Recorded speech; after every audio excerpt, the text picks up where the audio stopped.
They called her barren, cursed, worthless, so her own family sold her like livestock to a stranger on a frozen mountain. Grace Weller never imagined that the man who bought her for a pouch of coins would be the one to prove everyone wrong.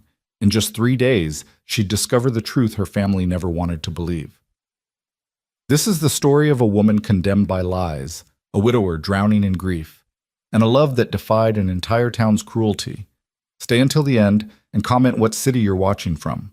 I want to see how far Grace's story travels. The winter of 1876 carved through Evergreen Hollow like a blade through bone. Snow fell in sheets so thick that the world beyond 10 feet disappeared into white oblivion, and the wind howled through the valley with a voice that sounded almost human, almost pleading. It was the kind of cold that didn't just freeze your skin, it froze hope itself, turning it brittle and breakable. Grace Weller had stopped feeling the cold hours ago. She trudged behind the wagon, her boots sinking into snow that rose past her ankles with each labored step. The rope around her wrists had rubbed the skin raw, and tiny spots of blood had frozen into dark crystals against the hemp fibers. Her breath came in ragged clouds, and her fingers had gone numb inside her thin gloves. Gloves that had belonged to her mother once, before her mother decided Grace wasn't worth keeping warm anymore. The wagon ahead creaked and groaned under its meager load. Her father, Samuel Weller, sat hunched on the driver's bench, his broad shoulders curved against the wind. He hadn't looked back at her once since they left town 3 hours ago. Not what once. Beside him sat her older brother, Thomas, who kept his eyes fixed firmly on the horizon, as if Grace had already ceased to exist. "Papa," Grace called out, her voice cracking from disuse and cold. "Papa, please." Samuel's shoulders stiffened, but he didn't turn. The reins snapped against the horse's flanks, and the wagon lurched forward a few more feet before the wheels caught in a drift. "Save your breath, girl," her brother muttered without looking at her. "You'll need it for the climb." Grace's chest tightened. The climb. They were taking her up to Carver's Ridge, the desolate stretch of mountainside where only the desperate or the mad chose to live. She'd heard stories about the man who lived up there, Luke Carver, the widower who'd lost his wife and infant son 2 winters past. Some said he'd gone feral with grief. Others whispered darker things, that he'd killed them himself, that their ghosts still wandered his property, that any woman foolish enough to step foot on his land would never leave alive. But Grace knew the real reason they were taking her there. It had nothing to do with ghosts or curses. It had everything to do with the word that had poisoned her life for the past 3 years. Infertile. 3 years ago, Grace had been engaged to Pastor Whitmore's son, a pale, nervous young man named Edmund who'd proposed with all the enthusiasm of someone accepting a jail sentence. The engagement had lasted 6 months before Edmund's mother, the formidable Agnes Whitmore, had summoned the town doctor to examine Grace. Dr. Winters had poked and prodded, asked invasive questions, and finally declared, based on nothing but superstition and prejudice, that Grace's body showed signs of barrenness. The word had spread through Evergreen Hollow like plague. Within a week, Edmund had broken their engagement. Within a month, Grace couldn't walk down Main Street without hearing whispers. Within a year, even the farmhands who'd once smiled at her refused to meet her eyes. Barren, cursed, empty. Her mother had wept at first, raging at the unfairness of it all. But as the months passed and Grace's prospects dwindled to nothing, those tears had dried into something harder. Resentment, shame. And finally, the cold calculation that led to this moment, selling their daughter to a man who didn't care whether she could bear children because he'd already lost the only family he'd ever want. The wagon stopped. Grace nearly collided with it, so lost in her bitter thoughts that she hadn't noticed they'd reached the ridgeline. Her father climbed down from the bench with the stiffness of a man whose joints had frozen solid, and Thomas jumped down after him, stomping his feet to restore circulation. "We're here," Samuel said, and his voice sounded older than Grace remembered. Tired, hollowed out. Grace looked around, her heart sinking. They stood at the edge of a narrow clearing carved out of the wilderness. Ancient pines towered on 3 sides, their branches heavy with snow that muffled every sound. In the center of the clearing sat a cabin, if it could even be called that. It was little more than a rough structure of logs and stones, with a chimney that leaked thin gray smoke into the white sky. A lean-to stable stood off to one side, and behind it Grace could make out the dark shapes of fencing that stretched back into the trees. and standing in front of the cabin, as still as one of the surrounding pines, was a man. Luke Carver didn't look like the monster from the town's whispered stories.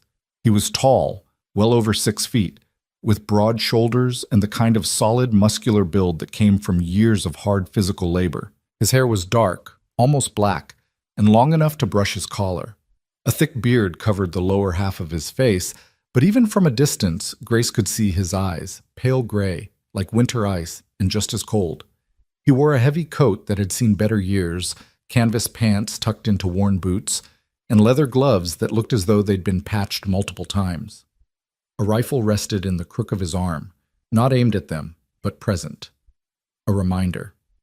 Samuel cleared his throat and took a few steps forward, his hand rising in an awkward wave. "Mr. Carver, we spoke 2 weeks back about the, arrangement." Luke said nothing. He simply stood there, watching them with those pale, unreadable eyes. Grace's father shifted his weight, clearly unnerved by the silence. "This is Grace, my daughter. She's a hard worker, good cook, knows her way around a farm. She won't give you any trouble." Grace felt her throat close. Her father was describing her like livestock at auction. Good bloodlines, strong teeth, guaranteed not to complain. "She's healthy," Thomas added, stepping up beside their father.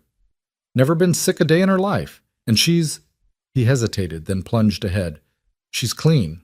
Unspoiled, if you understand my meaning."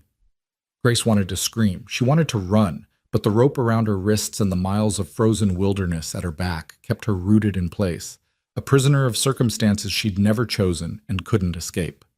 Luke Carver finally moved. He descended the 3 rough steps from his cabin door and crossed the clearing with long, measured strides. Up close, he was even more imposing, not threatening exactly, but solid, immovable, like one of the mountains themselves had taken human form and learned to walk. He stopped a few feet from Samuel and reached into his coat. For a heart-stopping moment, Grace thought he was going for a weapon, but instead he pulled out a small leather pouch. It jingled softly as he held it out. $50, Luke said. His voice was deep and rough from disuse, like gravel shifting beneath wagon wheels. As agreed. Samuel took the pouch with shaking hands, untied it, and counted the coins inside. Gold glinted dully in the gray light. Grace watched her father's face, saw the relief, the shame, the desperate gratitude all flickering across his weathered features, and something inside her broke so completely she wondered if she'd ever feel whole again. "That's all I'm worth?" The words escaped before she could stop them, her voice barely above a whisper. $50. No one answered. Samuel couldn't meet her eyes. Thomas turned away, suddenly fascinated by the tree line, and Luke Carver simply watched her with that same unreadable expression, as if she were a puzzle he hadn't quite decided whether to solve. Her father pocketed the coins and took a step backward. "She's all yours, then. The arrangement is—" "I know the arrangement," Luke interrupted. His tone wasn't harsh, just final. Conversation over. Samuel nodded rapidly, relieved to be dismissed. He climbed back onto the wagon with unseemly haste, and Thomas followed. Neither of them looked at Grace as Thomas took up the reins. "Papa," Grace said again, and this time her voice cracked completely. "Papa, please, don't do this. Don't leave me here. I'll work harder. I'll prove them wrong about—" "Enough!" Her father's voice cut through her pleading like an axe through kindling. He still wouldn't look at her. "You're a burden we can't afford anymore, Grace. This is better for everyone. You'll have a roof, food, more than you'd get begging on the streets once we're gone." "But I'm your daughter. You're not bearing anyone's children." The words exploded from him, raw and awful. "You're not giving us grandchildren, not bringing another family's support, not doing anything but eating our food and taking up space. At least this way you're useful to someone." The silence that followed was absolute. Even the wind seemed to pause, as if the world itself was holding its breath at the cruelty of what had just been said. Grace felt the words land like physical blows, each one finding a vulnerable place in her heart and tearing it open. Thomas snapped the reins and the wagon lurched into motion. It turned in a wide arc, the horse straining against the snow, and began the long trek back down the mountain. Grace stood frozen, watching them go, her bound wrists hanging uselessly at her waist, and her breath coming in short, painful gasps. They didn't look back. Not once. When the wagon finally disappeared into the white curtain of falling snow, Grace felt her knees start to buckle. But before she could collapse, a hand caught her elbow, firm but not bruising. She looked up, startled, to find Luke Carver standing beside her. "Don't," he said quietly. "Not yet." She didn't understand what he meant until she felt the tears on her cheeks, already freezing in the bitter cold. She hadn't even realized she was crying. Luke released her elbow and pulled a knife from his belt. Grace flinched instinctively, but he simply reached for her bound wrists and sliced through the rope with one clean motion. The hemp fell away, and Grace gasped as blood rushed back into her hands, bringing with it 1,000 needle pricks of pain. "You can walk on your own," Luke said, returning the knife to its sheath. His voice wasn't cruel, not like her father's had been, just tired. So deeply, profoundly tired that Grace recognized it immediately because she'd been carrying that same exhaustion for years. He turned and started back toward the cabin. Grace stood there for a long moment, rubbing feeling back into her raw wrists. She could run, she supposed, make a break for the tree line and take her chances with the wilderness. But she had no coat thick enough for these mountains, no supplies, no knowledge of how to survive alone. She'd freeze to death before nightfall, and part of her whispered that maybe that wouldn't be so terrible. At least it would be her choice. But another part of her, a part that had somehow survived 3 years of shame and cruelty and rejection, refused to give up that easily. "I didn't ask for any of this," Grace thought fiercely, "but I'm not dying in the snow like a wounded animal just because my own family thinks I'm worthless." She took a deep breath, squared her shoulders, and followed Luke Carver toward his cabin. The interior was about what Grace had expected: rough, sparse, functional. A stone fireplace dominated one wall, with a decent fire burning in the hearth. A simple wooden table stood near the center of the room, flanked by 2 chairs that didn't match. Shelves lined the walls, holding basic supplies: canned goods, tools, a few battered books. A ladder led up to a loft where Grace could see the corner of a quilt-covered mattress. It was clean, she noted with some surprise. No dirt tracked across the floor, no dishes piled in the basin, no cobwebs strung across the corners. Whatever else Luke Carver might be, he wasn't living in squalor. He shrugged out of his heavy coat and hung it on a peg by the door, then gestured vaguely at the room. "There's food in the pantry, water in the barrel. Fire needs tending every few hours. I'll be outside most days, seeing to the cattle and horses." Grace slowly unwound her own thin shawl, uncertain where to put it. Luke noticed and pointed to another peg. She hung it there, her hands still trembling from cold and shock. "I didn't agree to this," she said quietly, not looking at him. "They made the deal without asking me, without even telling me until this morning." Luke was silent for a long moment. When Grace finally gathered the courage to glance at him, she found him studying her with those pale gray eyes, not leering or appraising, but simply looking, trying to see who she actually was beneath the shame and the fear. "I didn't ask them," he said finally. "I sent word to town that I needed help with the ranch, someone to manage the house while I handled the stock. Your father came to me with an offer I wasn't expecting. To buy his daughter? To give you somewhere to go when they couldn't stand keeping you anymore." The bluntness of it stole Grace's breath, but there was no cruelty in his tone, just a flat, honest assessment of reality. And somehow, that was worse than if he'd been mocking her. "Why?" Grace asked. "Why agree to it? You could have hired anyone. Why take on someone else's shame?" Luke turned away and began removing his gloves, finger by finger. "Because I know what it's like to be the person nobody wants around, the one whose grief makes everyone uncomfortable.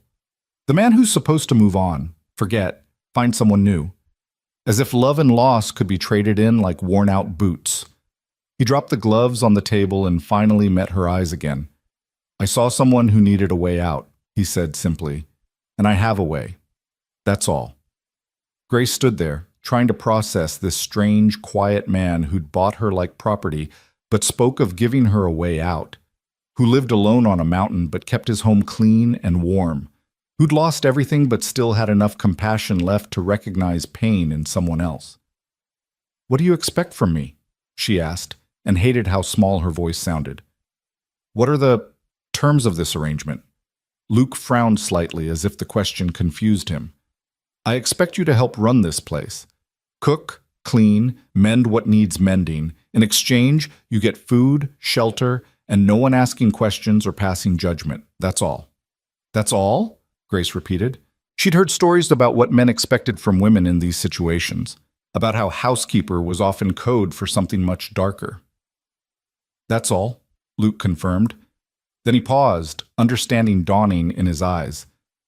I'm not... He stopped, rubbed a hand over his bearded face, and started again. I'm not looking for that. I'm not going to force anything on you that you don't freely give. This is a business arrangement, nothing more. You keep the house, I keep the ranch, we survive the winter.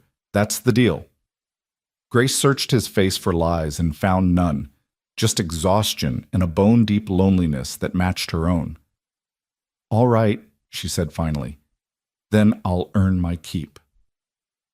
Something that might have been relief flickered across Luke's features. Good. There's stew in the pot if you're hungry. I need to check the fences before dark. He pulled his coat back on and headed for the door, then paused with his hand on the latch. Grace, he said, and it was the first time he'd used her name. I know this isn't what you wanted, but you're not a prisoner here. Come spring, if you want to leave, I'll take you down to the valley, find you passage to wherever you want to go. You have my word. Before Grace could respond, he was gone, the door closing behind him with a soft thud. She stood alone in the cabin, listening to his footsteps crunch through the snow, fading into the distance. Slowly, Grace sank into one of the mismatched chairs. Her wrists still ached where the rope had cut into them. Her feet were soaked through, her dress damp and clinging. She should tend to the fire, find dry clothes, eat something. But for a long moment, she simply sat there, trying to understand what had just happened to her life. 24 hours ago, she'd been in her parents' house, unwanted, certainly, but at least familiar. Now she was on a mountain, in the home of a stranger, with no clear future and no way back to the past. She'd been sold like a piece of furniture, discarded like trash, and told she was worth exactly $50 in gold. But Luke Carver had cut her bindings, had told her she could leave come spring, had looked at her not with disgust or pity, but with the weary recognition of one wounded soul seeing another. Maybe, Grace thought, that's worth more than $50 after all. She rose on unsteady legs and went to check the pot of stew. The days that followed settled into a rhythm that was both strange and oddly comforting. Grace woke before dawn, stoked the fire, and prepared a simple breakfast of cornmeal mush or fried eggs. Luke would appear from the loft, where he slept while Grace took the narrow bed tucked behind a curtain in the corner of the main room, eat in silence, and disappear outside to tend his stock. The ranch, Grace discovered, was larger than she'd initially realized. Luke kept a small herd of cattle in a sheltered valley beyond the tree line, along with several horses and a handful of chickens that somehow survived the brutal winters. He'd built an impressive system of shelters and fencing, all of it maintained with the meticulous care of a man who had nothing else to pour his energy into. Grace kept to her side of the bargain.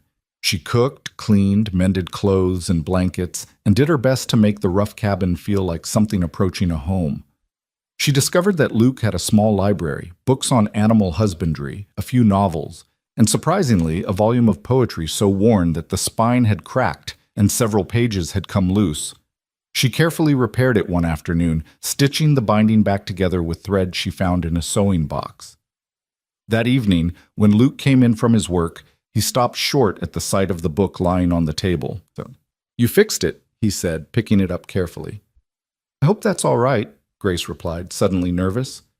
"I know I shouldn't have touched your things without asking, but I saw it was damaged, and I thought it was my wife's," Luke interrupted quietly.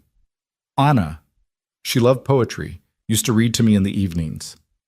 Grace's throat tightened. "I'm sorry, I didn't know." "No reason you should."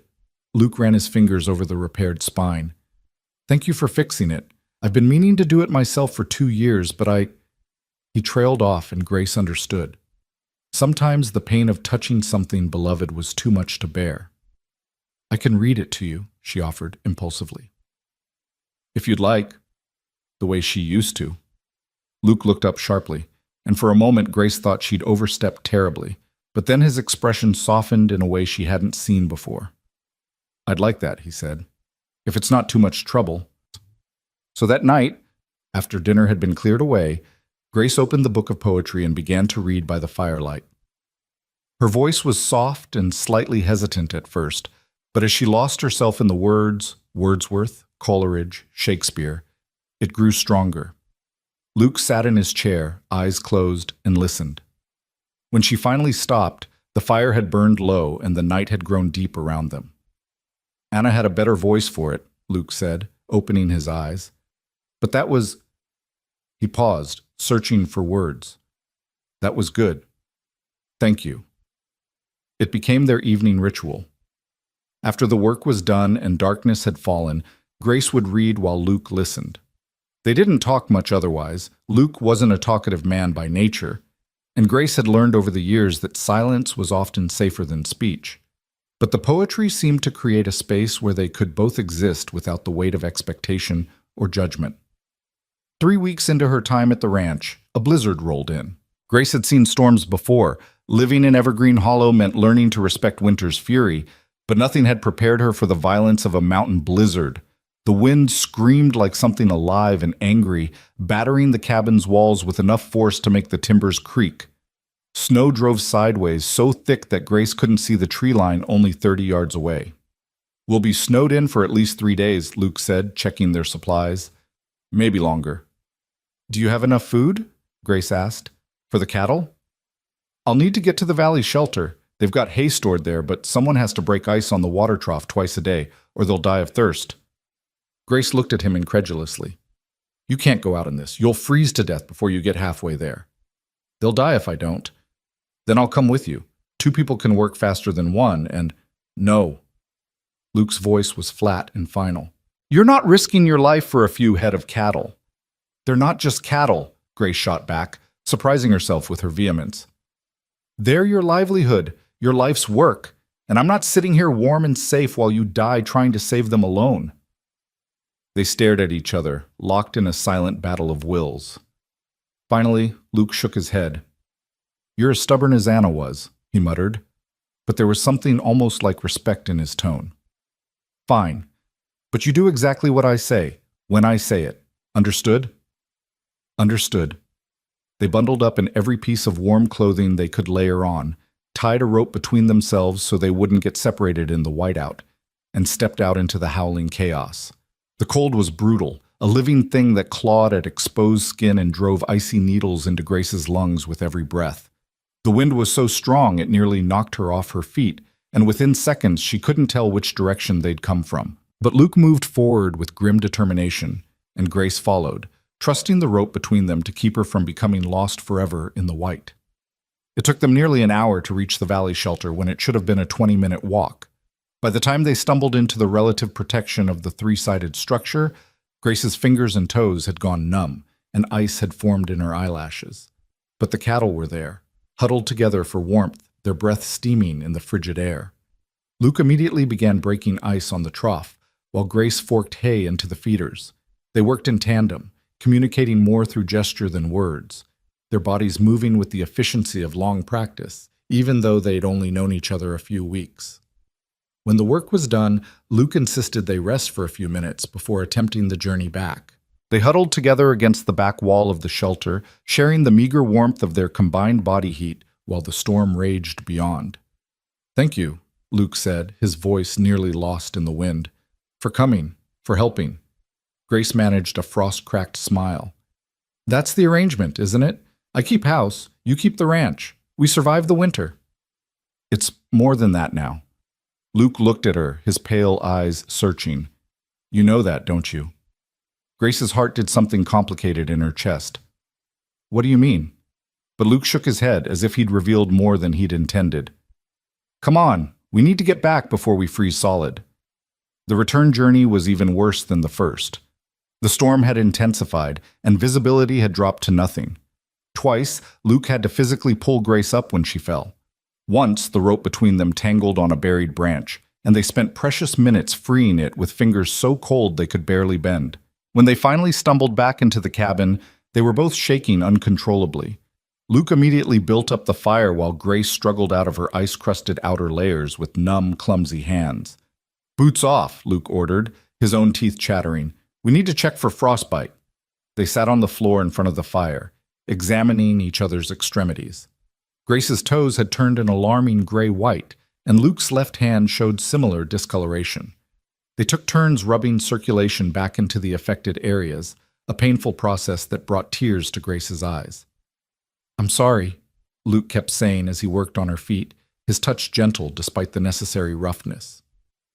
"I shouldn't have let you come. If you'd lost your toes, or worse—" "Stop," Grace interrupted, reaching down to still his hands. "I chose to come, and we saved your herd. That's what matters." "No." Luke looked up at her, and the raw emotion in his face made Grace catch her breath. "You matter. You—" He stopped, seemed to struggle with himself, then forged ahead. "I thought I was dead inside. After Anna and the baby died, I felt nothing, just empty. Going through the motions of living because I didn't know what else to do. But you—" He broke off again, shaking his head as if he couldn't believe what he was about to say. "You make me feel things again," he finished quietly. "And it terrifies me." Grace stared at him, her heart pounding. "Luke, I know this isn't what you signed up for," he continued in a rush, as if he needed to get all the words out before he lost his courage. "I know you were brought here against your will, that you probably hate me for being part of that you're only staying because you have nowhere else to go. But I need you to know you're not just a housekeeper to me anymore. He swallowed hard. "You're important." The fire crackled between them. Outside, the blizzard continued its assault on the cabin, but inside, in this small circle of warmth and honesty, something profound was shifting. "I don't hate you," Grace said softly. "I've never hated you, and She paused, searching for her own courage. "I feel it too, this thing between us. I don't know what to call it, and maybe I shouldn't feel it at all considering how we came to be here, but it's real," Luke said fiercely. "Whatever it is, it's real." They sat there for a long moment, neither moving, both afraid that acknowledging what was happening between them might somehow break the spell. Then, slowly, carefully, Luke reached up and cupped Grace's face with one still cold hand. "I don't know how to do this again," he whispered. "I don't know if I remember how to let someone in, but I want to try. If you'll let me." Grace leaned into his touch, her eyes falling closed. "I don't know how to trust anyone anymore," she admitted. "Everyone I've ever trusted has hurt me. But with you, I feel like maybe I could learn. Then we'll learn together." He leaned forward and pressed his forehead against hers, and they stayed like that. Not kissing, not speaking, just existing in the same space, breathing the same air, allowing themselves to believe that maybe, just maybe, they could be something more than two broken people surviving in the wilderness. The storm lasted 5 days. During that time, Grace and Luke made the dangerous journey to the cattle shelter twice more. They cooked together, read together, and gradually began talking, really talking, about the lives they'd lived before fate brought them to this mountain. Luke told her about Anna, about their courtship and marriage, about the joy when they'd learned a baby was coming, and the devastation when complications during childbirth took both mother and child in a single, horrible night. "I blame myself," he said quietly one evening as they sat by the fire. "The doctor said it wasn't anyone's fault, that these things just happen, but I kept thinking, if I'd gotten him there sooner, if I'd had more money for better care, if I'd done 1,000 different things differently." "It wasn't your fault," Grace said firmly, taking his hand. "Sometimes terrible things happen, and there's no reason for them. No one to blame, just loss." Luke squeezed her fingers.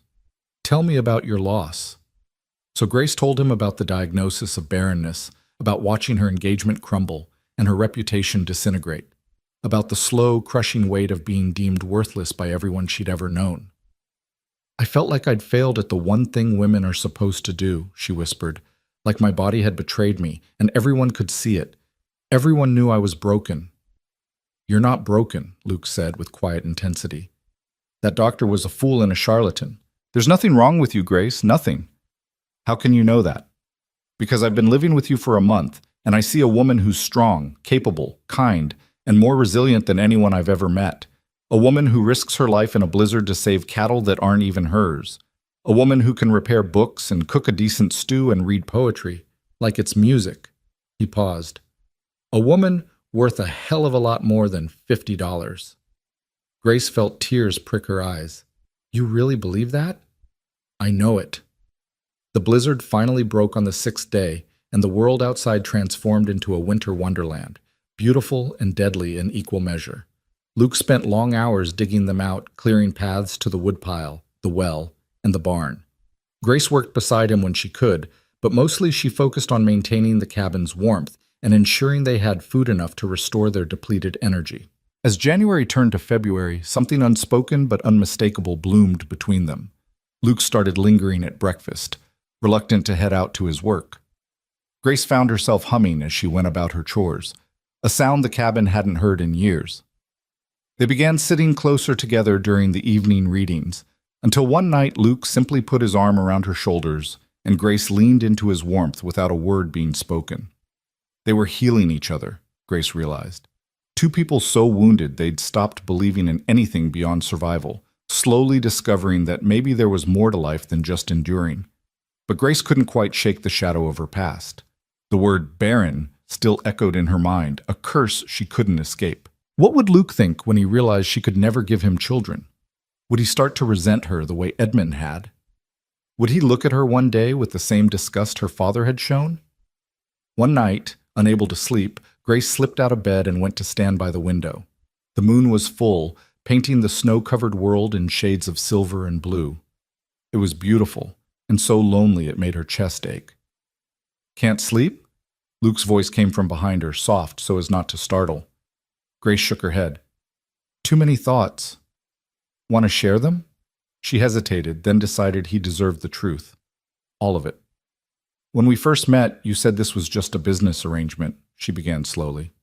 That come spring, I could leave if I wanted, but things have changed between us. I think you feel it too. I do, Luke confirmed, moving to stand beside her. Grace, Let me finish, she interrupted gently. Please, because I need you to understand something before this goes any further. She took a deep breath. I can't have children, Luke. At least that's what everyone believes. And if this becomes more than it is now, I need you to know that, to understand what you'd be giving up. Luke was quiet for a long moment. Then, do you believe it? The question caught her off guard. What? Do you believe you're barren? Or do you believe what a small-town quack told you based on nothing but superstition and prejudice? Grace blinked. I don't know. Maybe? Dr. Winters seems certain. Dr. Winters is an idiot who probably couldn't diagnose a cold if the patient was coughing in his face, Luke said bluntly. Anna and I tried for 3 years before we finally conceived. By your town's logic, one or both of us would have been declared barren. But we weren't. We just needed time.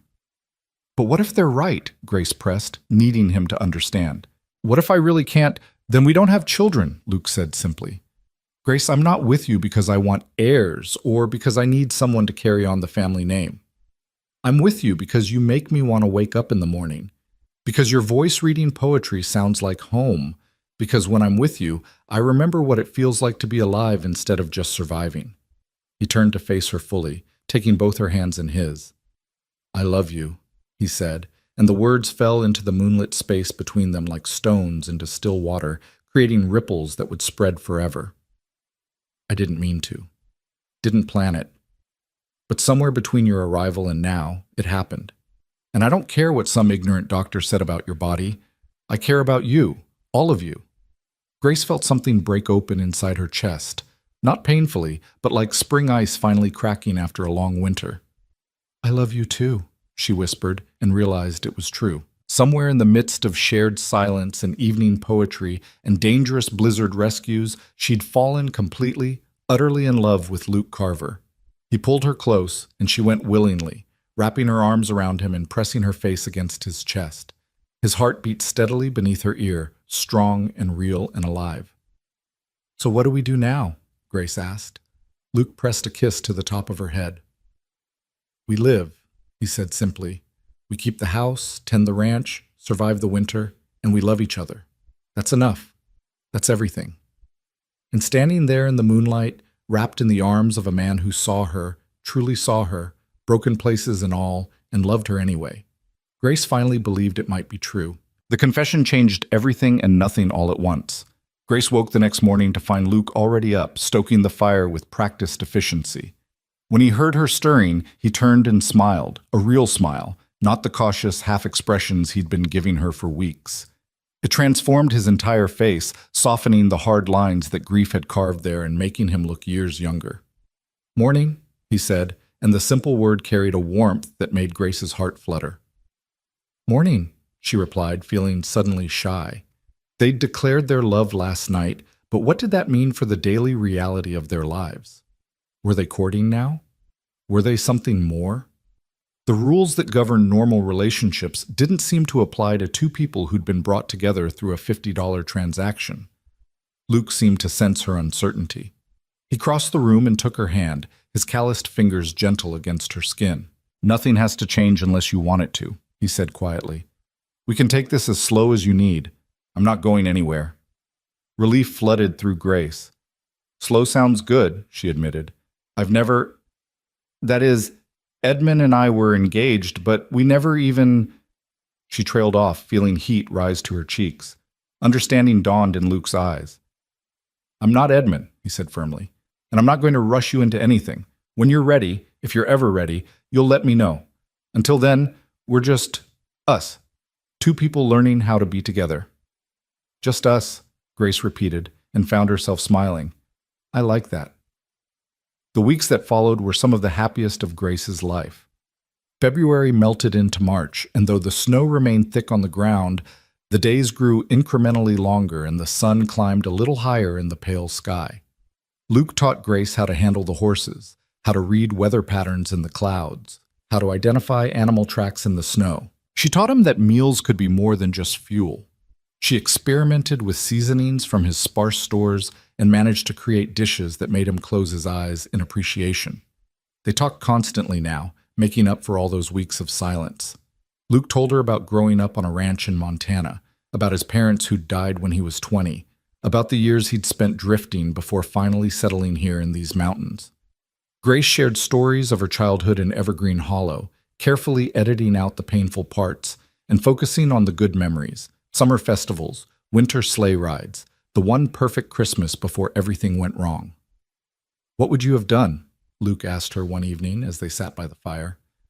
"If the doctor hadn't declared you barren, if you'd married Edmund, what would your life have looked like?"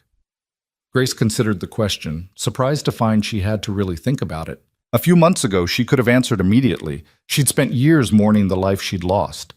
But now, "I don't know," she said slowly. "I thought I wanted what every woman was supposed to want: a husband, children, a respectable place in society. But I don't think I ever wanted Edmund specifically. I just wanted not to be alone." "And now?" Grace looked at him, really looked at him, at the way the firelight caught in his dark hair, at the strength in his hands as they held his coffee cup, at the vulnerability in his eyes that he only showed her. "Now I think maybe I was looking for the wrong things," she said softly. "Maybe having the life everyone expected wasn't as important as finding someone who actually saw me, someone who didn't look at me like I was broken." "You were never broken," Luke said, not for the first time, but now Grace was starting to believe it. They kissed for the first time on a morning in mid-March, when the wind had finally stopped its incessant howling and the world outside lay hushed beneath fresh snow. Grace had been reaching for her shawl, preparing to go collect eggs from the chicken coop, when Luke caught her hand and spun her gently around to face him. "I've been wanting to do this," he murmured, giving her time to pull away if she wanted to. But Grace didn't want to pull away. She lifted her face to his, her heart hammering, and when his lips met hers, it felt like coming home. The kiss was gentle, almost reverent, Luke's beard soft against her skin, his hand cradling the back of her head like she was something precious. When they finally pulled apart, Grace found herself breathless and smiling. "I've been wanting you to do that too," she admitted. From then on, affection became as natural as breathing. Luke would drop kisses on her temple as he passed behind her chair. Grace would rest her hand on his shoulder while he worked on mending a harness. They fell asleep in each other's arms more nights than not, Luke having abandoned the loft entirely to share Grace's bed, though they did nothing more than hold each other and talk in the darkness until sleep claimed them. "I want to marry you," Luke said one night, his voice rumbling through his chest where Grace's head rested. "Properly. Not this strange arrangement your father forced on us, but a real marriage. When the snow melts and the pass opens, we could go down to the valley. Find a preacher. Make it official." Grace's breath caught. "You want to marry me?" "More than I've wanted anything in a long time." Luke's arms tightened around her. "I know it's fast. I know we've only really been together a couple months, but when you've lost as much as I have, you learn not to waste time. Life's too short and too uncertain. I love you, Grace Weller. I want to build a life with you. Will you marry me?" Tears pricked Grace's eyes, happy tears for once. "Yes," she whispered. "Yes, I'll marry you." They sealed the promise with a kiss that started gentle and grew more heated, Luke's hands tangling in Grace's hair while she clutched at his shoulders. When they finally broke apart, both breathing hard, Luke rested his forehead against hers. "We should stop," he said, though he made no move to let her go. "Why?" Grace asked, genuinely curious. "Because I want to do this right. I want to marry you first, make you my wife in truth before—" He broke off, clearing his throat roughly. Grace felt a surge of affection for this complicated man who could be so tender despite all his roughness, who wanted to honor her even though they already lived together and loved each other. "I appreciate that," she said softly. "But Luke, we're already living as husband and wife in every way that matters except one, and I don't want to wait anymore." Luke pulled back to look at her, his gray eyes searching. "You're sure?" "I'm sure." Grace reached up to cup his face, her thumb tracing the line of his cheekbone. "I trust you. I love you. And I'm tired of letting other people's rules dictate what I can and can't do with my own life." Something flickered in Luke's expression. Desire, yes, but also a deeper emotion that made Grace's heart swell. "Then come here," he said, his voice dropping to a rough whisper that sent shivers down her spine. What followed was tender and occasionally awkward, both of them fumbling through nerves and inexperience.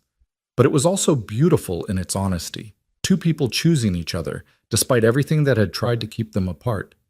When it was over, Grace lay in Luke's arms, feeling more whole than she'd ever felt in her life. "I love you," she murmured against his chest. "I love you too," Luke replied, pressing a kiss to her hair.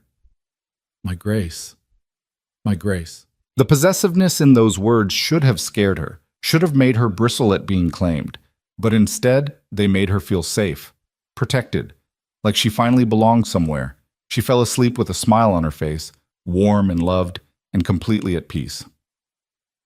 3 days later, Grace woke up nauseated. At first, she dismissed it as something she'd eaten. Perhaps the venison from the previous night hadn't been as fresh as she'd thought. But when the nausea struck again the next morning and the morning after that, a different possibility began to whisper at the edges of her consciousness. No, it couldn't be. The doctor had said, but Dr. Winters was a fool, Grace reminded herself, echoing Luke's words. And it had been 3 weeks since that first night together. 3 weeks of falling asleep in Luke's arms and waking to his kisses, of learning each other's bodies and discovering that passion could be gentle and wild all at once. Grace pressed a trembling hand to her stomach. Could it be possible? Could her body, the body that everyone had declared broken and useless, actually be carrying a child? She didn't tell Luke, not yet. She needed to be sure, and she needed time to process what this might mean. If she was wrong, if this was just illness or her imagination playing tricks, she didn't want to give him false hope. And if she was right, Grace's mind spun with possibilities and fears. What if the pregnancy didn't take? What if something went wrong, the way it had with Anna? What if Grace's body really was broken, and this was just a cruel trick of fate? But as the days passed and her symptoms persisted, the nausea, the exhaustion, the strange tenderness in her breasts, doubt slowly transformed into cautious hope. And when she realized her monthly bleeding was over a week late, hope bloomed into something closer to certainty. She was pregnant. Against all odds, despite every dire prediction and medical pronouncement, Grace Weller was carrying a child. The realization struck her one morning as she stood at the window, watching Luke work with one of the horses in the paddock. Her hand drifted to her stomach, and for the first time she allowed herself to feel the full weight of joy and terror that came with this knowledge. A baby. Luke's baby. Proof that she wasn't broken after all, that her body was capable of this most fundamental miracle, but also proof that Dr. Winters had been wrong, that her family had sold her based on a lie, that she'd spent 3 years believing herself worthless for no reason at all. The anger came then, swift and bitter. How dare they? How dare Dr. Winters pronounce judgment on her fertility based on nothing but his own prejudice? How dare her parents believe him without question, without even trying to get a second opinion? How dare Edmund look at her with disgust and pity, as if she were something less than human? They'd stolen 3 years of her life. 3 years of shame and isolation and crushing loneliness, all because of one man's incompetent diagnosis and an entire town's willingness to believe the worst of her.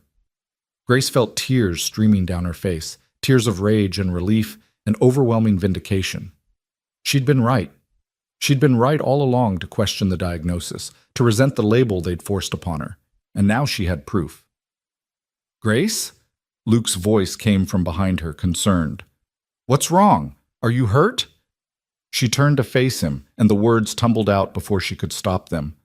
"I'm pregnant." Luke froze, his eyes going wide with shock.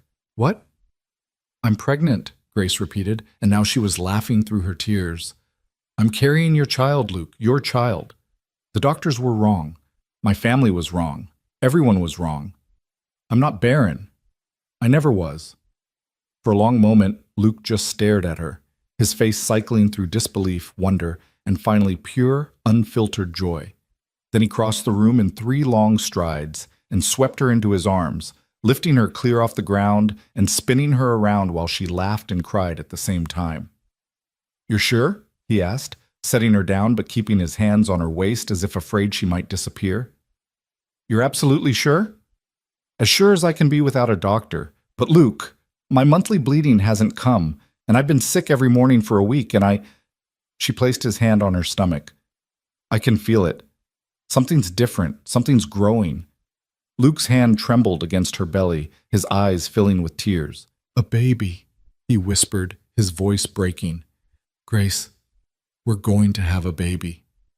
"Are you happy?" Grace asked, suddenly uncertain. She knew he'd lost his first child, knew the pain that loss had caused. What if this brought back too many painful memories? What if he was terrified rather than excited? But Luke's answer came without hesitation. "Happy." He cupped her face in both hands, his thumbs brushing away her tears. "Grace, I don't even have words for what I'm feeling. Grateful. Amazed. Terrified. But yes. God, yes. I'm happy. You've given me back everything I thought I'd lost. You've given me a future worth living for." They held each other for a long time, both crying and laughing and trying to absorb the magnitude of what was happening. Finally, Luke pulled back, his expression turning serious. "We need to get you to a real doctor," he said. "Not that quack in Evergreen Hollow, but someone competent. Someone who can make sure you're healthy, that the baby's developing properly." "The nearest real doctor is in Silver Creek," Grace said. "That's a 3-day ride from here." "Then we'll go to Silver Creek. As soon as the pass clears, we're leaving." Grace started to protest. The journey would be hard, and she didn't want to risk the pregnancy. But Luke shook his head firmly. "I'm not taking any chances," he said. "Not with you, and not with our child. We're getting you proper medical care, even if I have to carry you down the mountain myself." Something in his tone made Grace understand. This wasn't negotiable. Luke had lost one wife and child to complications during birth. He wasn't going to risk losing another. "All right," she agreed softly. "We'll go to Silver Creek, but Luke, I also want to go back to Evergreen Hollow." His expression darkened. "Why would you want to go back there? Those people treated you like dirt." "Exactly." Grace lifted her chin, and Luke saw the steel in her eyes that had kept her alive through 3 years of shame and rejection. "I want them to see. I want them to know they were wrong. Every single person who whispered about me, who looked at me with pity or disgust, who believed I was cursed, I want them all to see that I'm pregnant, that I was never the problem."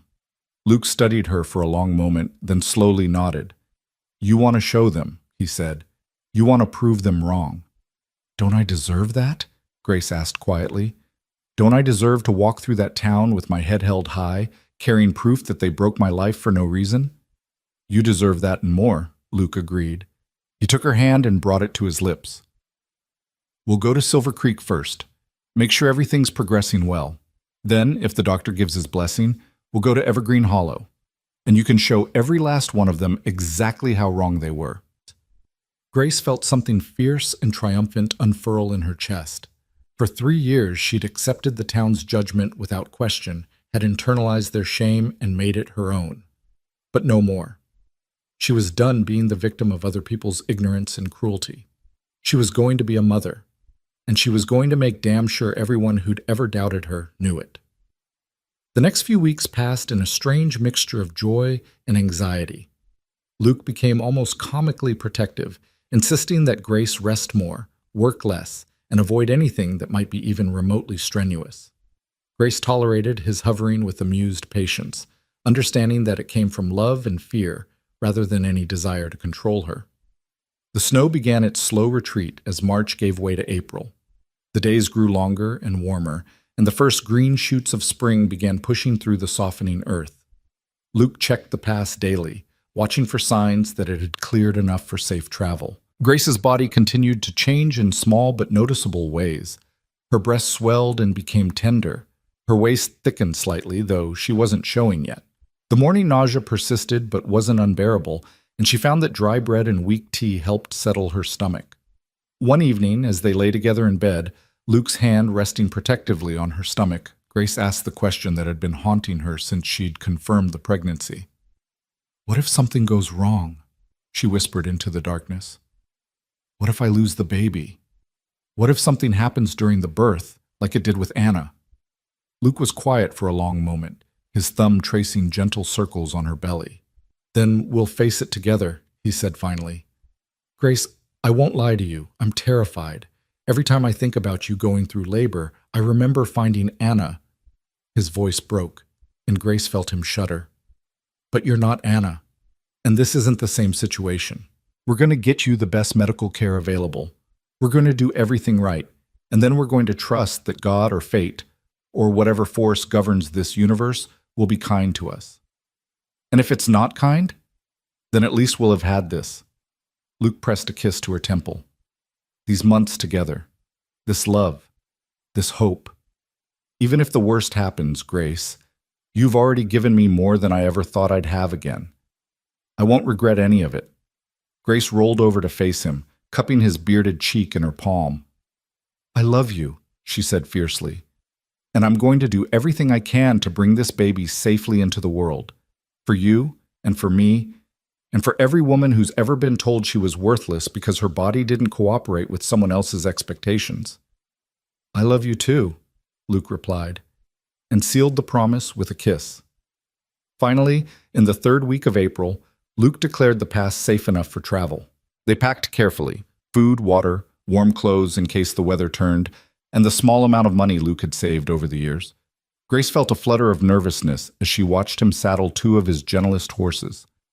This was it. They were leaving the sanctuary of the cabin, the isolated bubble where their love had grown without interference or judgment. They were going back into the world, a world that had been cruel to both of them. What if things went wrong? What if the doctor in Silver Creek was no better than Dr. Winters? What if going back to Evergreen Hollow reopened wounds that had barely begun to heal? "Hey," Luke said softly, appearing at her side. "Where'd you go just now?" Grace managed a weak smile. "Just thinking, worrying." "About?" "Everything." She gestured helplessly. "What if this is a mistake? What if we should just stay here where we're safe?" Luke took her hands in his. "Grace, we can't hide forever. And more importantly, you shouldn't have to hide. You deserve to walk through that town with your head high. You deserve to show them they were wrong about you. Don't let fear steal that from you." He was right, Grace knew. She'd spent too much of her life afraid of rejection, afraid of shame, afraid of proving everyone's worst assumptions correct. But she wasn't that frightened girl anymore. She was a woman who'd survived being sold by her own family, who'd built a life in the wilderness, who'd found love in the most unlikely of places. She was stronger than she'd ever given herself credit for. "You're right," she said, squaring her shoulders. "Let's go show them who Grace Carver really is." Luke grinned. "Grace Carver," he repeated, testing out the sound of it. "I like that, though we should probably make it official before you start using it." "Is that a proposal?" "It's a reminder of the proposal I already made. One we'll make legal as soon as we find a preacher willing to marry us."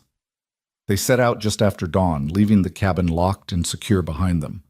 The journey down the mountain was slow and careful, Luke constantly checking on Grace to make sure she wasn't overtaxed. But despite his concerns, Grace felt strong and capable, her body adjusting to the gentle rhythm of horseback travel. The world beyond the mountain was waking up after its long winter sleep. Wildflowers dotted the meadows in splashes of yellow and purple. Streams ran high with snowmelt, their rushing water a constant music. Birds called from the trees, and once, Grace spotted a deer and her fawn watching them from a distance before bounding away. They made camp that first night in a sheltered hollow, and Luke insisted on doing all the work while Grace rested. She protested, but he was adamant. "You're carrying precious cargo," he said, building up the fire. "I'm not taking any chances." Grace rolled her eyes, but couldn't quite hide her smile. "I'm pregnant, not made of glass." "You're my world," Luke countered, "which means you get treated like it." They reached Silver Creek late on the afternoon of the third day. The town was larger than Evergreen Hollow, with actual paved streets and brick buildings that spoke of prosperity and permanence. Luke asked around and was directed to Dr. Harrison, a middle-aged physician with kind eyes and a reassuring manner. Grace's hand shook as they entered his office. What if he examined her and declared that something was wrong? What if the baby wasn't developing properly? What if he confirmed all her worst fears? But Dr. Harrison was thorough and gentle, asking questions about her symptoms and medical history, while Luke sat nearby, his hand gripping hers tightly. When Grace mentioned Dr. Winter's diagnosis of barrenness, Harrison's eyebrows rose. "Based on what evidence?" he asked. I don't know," Grace admitted. He never really explained, just said my body showed signs of it." Harrison shook his head in disgust. "Quackery," he muttered. "Pure quackery." "Miss Weller, Mrs. Carver," Luke interrupted firmly, though they hadn't actually married yet. "Or soon to be." "Mrs. Carver," Harrison corrected with a slight smile.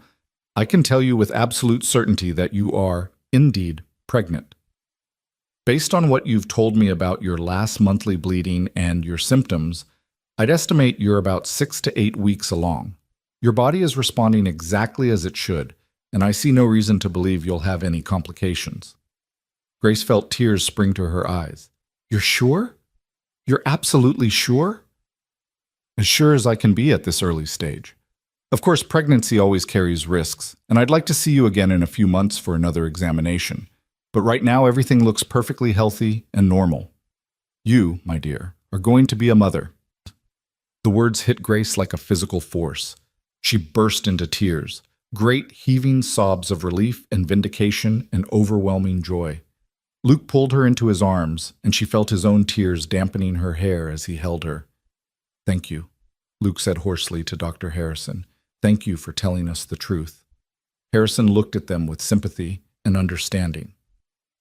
"Someone should have told her the truth years ago," he said quietly.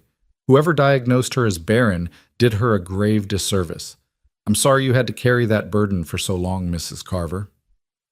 They stayed in Silver Creek for 2 more days, resting and gathering supplies for the next leg of their journey. Luke used some of their precious savings to buy Grace a new dress, something pretty and feminine that made her feel beautiful instead of broken. He also purchased a simple gold band from the town jeweler. "For when we make it official," he said, slipping it onto her finger. It fit perfectly. On the 3rd morning, they set out for Evergreen Hollow. As they rode, Grace felt her anxiety building. She hadn't seen her family or the town in almost 5 months. What would they say when they saw her? Would they even believe she was pregnant, or would they accuse her of lying? Would her mother show any remorse for what she'd done, or would she stand by the decision to sell her daughter? "We don't have to do this," Luke said, sensing her tension. "We can turn around right now, go back to the mountain, and never look back." Grace considered it, truly considered it. It would be so easy to just disappear, to build their life in isolation and forget that Evergreen Hollow had ever existed. But that would mean letting them win. It would mean accepting that she was the one who should be ashamed when they were the ones who'd failed her so completely. "No," she said firmly. "I need to do this. I need them to see." They reached Evergreen Hollow just as the sun was setting, painting the sky in shades of gold and pink. The town looked exactly as Grace remembered, the white church steeple rising above the other buildings, the general store with its familiar painted sign, the row of neat houses where respectable families lived their respectable lives. Grace had spent 22 years in this town, and in the end, it had chewed her up and spit her out without a second thought. They rode down Main Street slowly, deliberately. People stopped what they were doing to stare. Grace saw Mrs. Henderson's jaw actually drop. She saw Thomas Parker, who'd once asked to court her before the diagnosis, go pale and turn away. She saw Agnes Whitmore's eyes narrow with calculation and malice. Luke reached over and squeezed Grace's hand. "Head high," he murmured. "You've got nothing to be ashamed of." Grace lifted her chin and stared right back at the gawking townspeople. Let them look. Let them wonder. Let them realize what they'd thrown away. They reined in at the town square right in front of the general store where the most people would see them. A crowd was already gathering, drawn by the spectacle of Grace Carver, returning from the dead, so to speak. Grace's mother pushed through the crowd, her face twisted with anger and confusion. "Grace," she said uncertainly, "what are you doing here? Who said you could come back?" "I don't need anyone's permission," Grace replied, her voice steady despite the pounding of her heart. "I came to show you something, Mother. Something you need to see." She dismounted carefully, Luke immediately at her side to steady her. Then, with deliberate slowness, she placed both hands on her still flat stomach and smiled. "I'm pregnant," she announced loudly enough for everyone to hear. 2 months along. Dr. Harrison in Silver Creek confirmed it just 3 days ago." The crowd erupted in whispers and gasps. Grace's mother went white as snow. "That's impossible," she breathed. "Dr. Winters said—" "Dr. Winters was wrong," Grace interrupted, her voice ringing with conviction. "He was wrong, and you believed him without question. You sold me, your own daughter, because one incompetent doctor made a diagnosis based on nothing but prejudice and ignorance. And now here I stand carrying proof that I was never broken at all, that you threw me away for no reason." The silence that followed Grace's declaration was deafening, every eye in the square fixed on her stomach, as if they could see through the fabric of her dress to the life growing inside. Grace felt Luke's presence like a wall of strength behind her, his hand resting protectively on her lower back.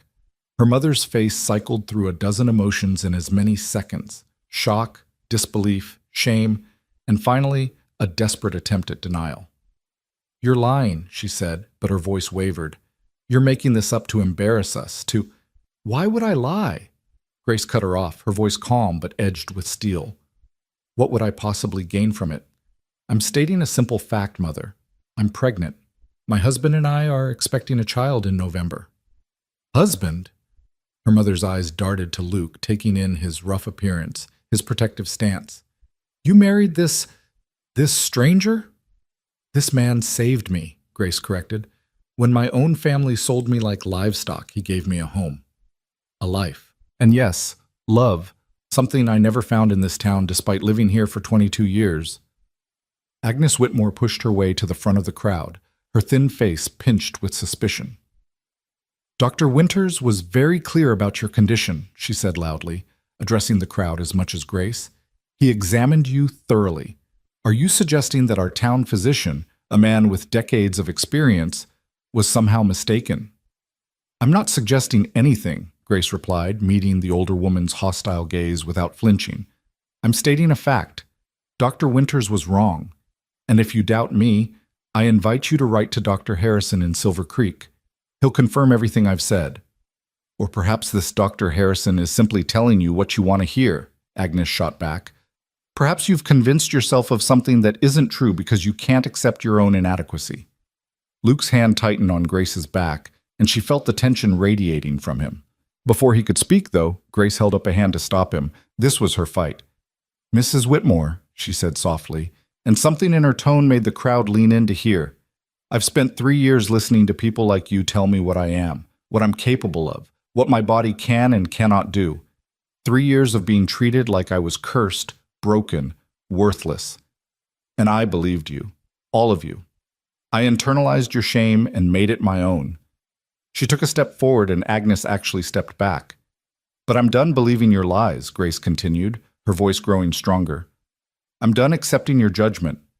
Dr. Harrison is a respected physician in a town 3 times the size of this one.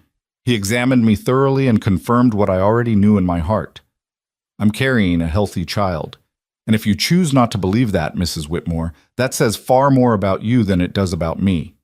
A murmur ran through the crowd. Grace saw some faces still twisted with doubt, but others, particularly some of the younger women, were looking at her with something that might have been admiration or hope. Thomas appeared then, pushing through the onlookers with their father shuffling behind him. Samuel Weller looked older than Grace remembered, his shoulders hunched and his face haggard. When he saw her, something painful flickered in his eyes. "Grace," he said hoarsely. "Girl, Don't call me that," Grace interrupted, her voice hard. "Don't call me girl, like I'm still your daughter, like you have any right to familiarity. You sold me, Father. You took money from me and left me with a stranger on a mountain. You told me I was a burden you couldn't afford anymore." Samuel flinched as if she'd struck him. "We thought we were doing what was best. You thought it would be easier to get rid of me than to question whether the doctor might be wrong," Grace finished. "You chose to believe I was worthless rather than fight for me. And now you want what? Forgiveness? Reconciliation?" "You're my daughter," Samuel said weakly. "You'll always be my daughter." Grace felt tears prick her eyes, but she refused to let them fall. "Not here. Not in front of these people. A father protects his daughter," she said quietly. "He believes in her. He fights for her. You did none of those things. So no, Mr. Weller, I'm not your daughter anymore. I'm Luke Carver's wife, and that's the only family I need." She turned away from him, away from the whole crowd, and found Luke watching her with fierce pride in his pale eyes. He offered her his hand, and she took it gratefully. "We should go," she murmured. "I've said what I came to say." But before they could mount their horses, a young woman broke from the crowd and ran toward them. Grace recognized her, Sarah Miller, who'd been 2 years behind Grace in school. The girl's eyes were red-rimmed and desperate. "Miss Grace," she said breathlessly. "I mean, Mrs. Carver, please, I have to know, is it true? Are you really—" "I'm really pregnant," Grace confirmed gently, seeing the raw hope in Sarah's face. "Why?" Sarah's hands twisted in her skirt. "Because Dr. Winters examined me last year, after I'd been married to Jacob for 18 months without conceiving. He said the same thing he said about you, that I was barren, that I'd never have children. And Jacob's mother keeps saying I'm cursed, that Jacob should set me aside and find a wife who can give him heirs, and I—" Her voice broke, and Grace's heart cracked open. This girl was living the same nightmare Grace had survived. She was being told she was worthless, broken, inadequate, all because of one man's incompetent diagnosis. "Sarah," Grace said firmly, taking the younger woman's hands, "listen to me. Dr. Winters is wrong. He was wrong about me, and I'd wager everything I have that he's wrong about you too. There's nothing wrong with your body.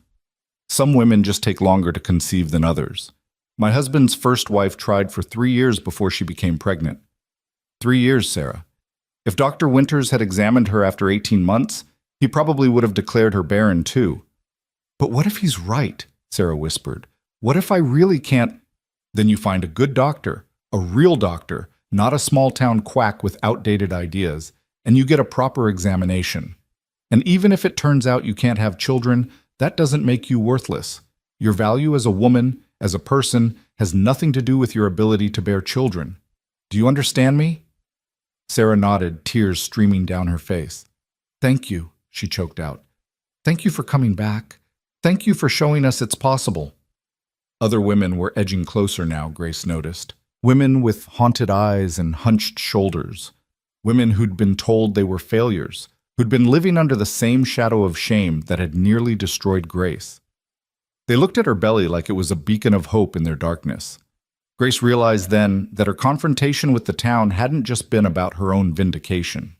It was about giving voice to all the women who'd been silenced, who'd been told their worth was tied to their fertility, who'd internalized society's cruelty and made it their truth. "Listen to me," Grace said loudly, addressing all of them. "All of you. Don't let anyone, not doctors, not your families, not even your husbands, tell you what you're worth. Don't accept their labels or their limitations. Your bodies are your own. Your lives are your own. And you deserve better than to be judged by such a narrow, cruel standard." Agnes Whitmore made a sound of disgust. "This is exactly the kind of dangerous thinking that ruins young women," she announced. "Filling their heads with ideas above their station, making them question their betters." "Their betters?" Grace rounded on her, all the anger she'd been holding back finally breaking free. "You mean men like Dr. Winters, who make diagnoses based on superstition? Men like your son, who broke our engagement because he was too weak to stand up to you? People like you who take pleasure in other women's suffering because it makes you feel superior?" Agnes's face turned purple. "How dare you?" "I dare because I have nothing left to lose," Grace shot back. "You already took everything from me, my reputation, my future, my family. But I built a new life anyway. I found love anyway. And now I'm going to have a child anyway. So your opinion, Mrs. Whitmore, means absolutely nothing to me." The crowd was utterly silent now, watching this confrontation with wide eyes. No one in Evergreen Hollow ever spoke to Agnes Whitmore like this. The woman was practically royalty in this small town, her husband being the pastor and her family one of the oldest and most respected. But Grace was done being afraid. Agnes drew herself up to her full height, which was still several inches shorter than Grace. "You'll regret this insolence," she said coldly. "Mark my words, Grace Weller, you'll come crawling back here begging for forgiveness when that mountain man tires of you, when that baby, if there even is a baby, comes into the world and you realize you can't manage alone." "I won't be alone," Grace said quietly. "I have Luke, and that's more than enough." She turned back to her horse, done with this conversation, done with this town. But then a voice called out from the crowd, a voice she'd never expected to hear defending her. "She's telling the truth." Everyone turned to stare as Edmund Whitmore stepped forward, his pale face flushed and his hands trembling. His mother looked at him in shock. "Edmund, what are you—" "She's telling the truth, Mother," Edmund repeated, louder this time. His eyes met Grace's, and she saw guilt and shame written plainly there. "I've known for years that Dr. Winters was wrong about Grace. I heard him talking to Father once, after he examined her. He admitted he had no real basis for his diagnosis. He just said it because—" Edmund's voice dropped. "Because you told him to." The crowd erupted in shocked whispers. Agnes went white as death. "That's a lie," she hissed. "Edmund, you're confused. "I'm not confused," Edmund said. And for the first time since Grace had known him, there was steel in his voice. "You told Dr. Winters that the Weller family wasn't good enough for us, that Grace wasn't good enough for me. You said you needed a reason to break the engagement that wouldn't make our family look bad. So he gave you one. He declared her barren based on nothing, absolutely nothing, and you used it to destroy her life." Grace felt the world tilt beneath her feet. She'd known Dr. Winters was incompetent, but this was malicious. This was deliberate cruelty. Luke's arm came around her waist, holding her steady. "Are you saying," he said, his voice dangerously quiet, "that your mother paid a doctor to lie about my wife's fertility? To brand her as barren, knowing it would ruin her life?" "I'm saying exactly that," Edmund confirmed. He looked at Grace with tears in his eyes. "I'm so sorry, Grace. I should have spoken up years ago. I should have told the truth, but I was a coward. I let my mother control me, and I let her destroy you. I'll never forgive myself for that." Agnes was shaking with rage. "You ungrateful, disloyal, how dare you air our family's private business in front of the entire town? How dare you side with this nobody over your own mother?" "Because it's the right thing to do," Edmund said simply. "Something I should have done 3 years ago." Grace stared at him, trying to process this revelation. Agnes Whitmore hadn't just believed Dr. Winters' diagnosis. She'd orchestrated it. She deliberately destroyed Grace's life because she didn't think the Weller family was good enough to marry into the prestigious Whitmore line. The rage that filled Grace then was unlike anything she'd ever felt. It burned through her veins like wildfire, consuming every other emotion until all she could feel was pure, incandescent fury. "You destroyed my life," she said, her voice shaking. "You took 3 years from me. 3 years of shame and isolation and pain. You made me believe I was worthless, broken, cursed. You made my own family sell me like property, all because you thought I wasn't good enough for your son." Agnes lifted her chin defiantly. "I was protecting my family," she said, "protecting our legacy. The Whitmores don't marry beneath their station." "Your station?" Grace laughed, but there was no humor in it. "You're the wife of a small-town pastor, Mrs. Whitmore. You're not nobility. You're not royalty. You're just a cruel, petty woman who gets her power from making other people feel small." She took a step closer, and Agnes actually backed away. "But here's what you don't understand," Grace continued. "You didn't break me. You tried. God knows you tried. But you failed. I survived your cruelty. I built a new life. I found real love with a real man who sees my worth without needing to tear anyone else down. And now I'm carrying his child. Proof that you and your lies have no power over me anymore." Agnes's face twisted with impotent rage. "You think you've won?" she spat. "You think coming back here, flaunting your condition, somehow vindicates you? You're still nothing, Grace Weller. Still a nobody from nowhere playing at being important." "Maybe," Grace agreed, "but I'm a nobody who's happy, who's loved, who's building a life that matters. Can you say the same, Mrs. Whitmore? Can you honestly say that all your status and respectability has brought you joy? Or are you just bitter and alone, clinging to your pride because it's all you have left?" The words landed like physical blows. Her carefully maintained composure finally cracked. For just a moment, she looked old and tired and desperately unhappy. Then the mask slammed back into place. "Get out," Agnes said coldly. "Get out of our town and don't come back. You're not welcome here." "I wouldn't stay if you paid me," Grace replied. She turned to address the crowd one final time. "To anyone who's been told they're not enough, by doctors, by family, by people like her, don't believe it. You are enough. You've always been enough, and anyone who can't see that doesn't deserve a place in your life." She mounted her horse with Luke's help, every eye in the square watching her. As they prepared to ride out, Grace's father took a halting step forward. "Grace," he called out, "please, I know I don't deserve it, but can you forgive me?" Grace looked down at him from her horse, this man who'd raised her and then sold her, who'd told her she was worthless, and then walked away without looking back. She felt Luke's questioning gaze on her, knew he'd support whatever she decided. "I don't know," she said honestly. "Maybe someday, but not today. Today I'm still too angry. Today I still remember what it felt like to trudge through the snow behind your wagon, with a rope cutting into my wrists, knowing my own father valued me at exactly $50. Samuel's face crumpled. "I'll regret it until the day I die." "Good," Grace said, and there was no mercy in her voice. "You should. Maybe that regret will make you think twice before you judge someone else based on lies and prejudice." She gathered her reins, ready to leave this place and these people behind forever. But Thomas suddenly stepped forward, his face pale but determined. "Grace, wait," he said.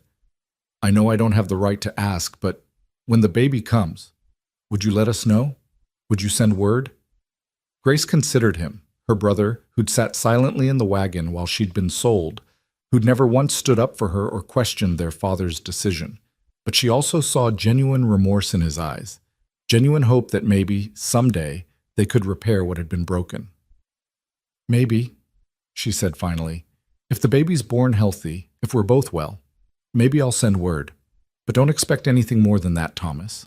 Don't expect me to come home for holidays or to let you be part of our lives. Some betrayals are too deep to overcome." Thomas nodded, accepting the boundary she'd set. "Thank you," he said quietly. "That's more than I deserve." Grace looked at Luke, and he nodded. Together they turned their horses and rode out of Evergreen Hollow as the sun sank below the horizon, painting the sky in shades of orange and red. Behind them, Grace heard the explosion of voices as the crowd dissolved into chaos, everyone talking at once, processing the revelations that had just been laid bare. But Grace didn't look back. She kept her eyes forward, fixed on the road ahead, on the life she was building with Luke. The past was behind her now, and she refused to let it have any more power over her future.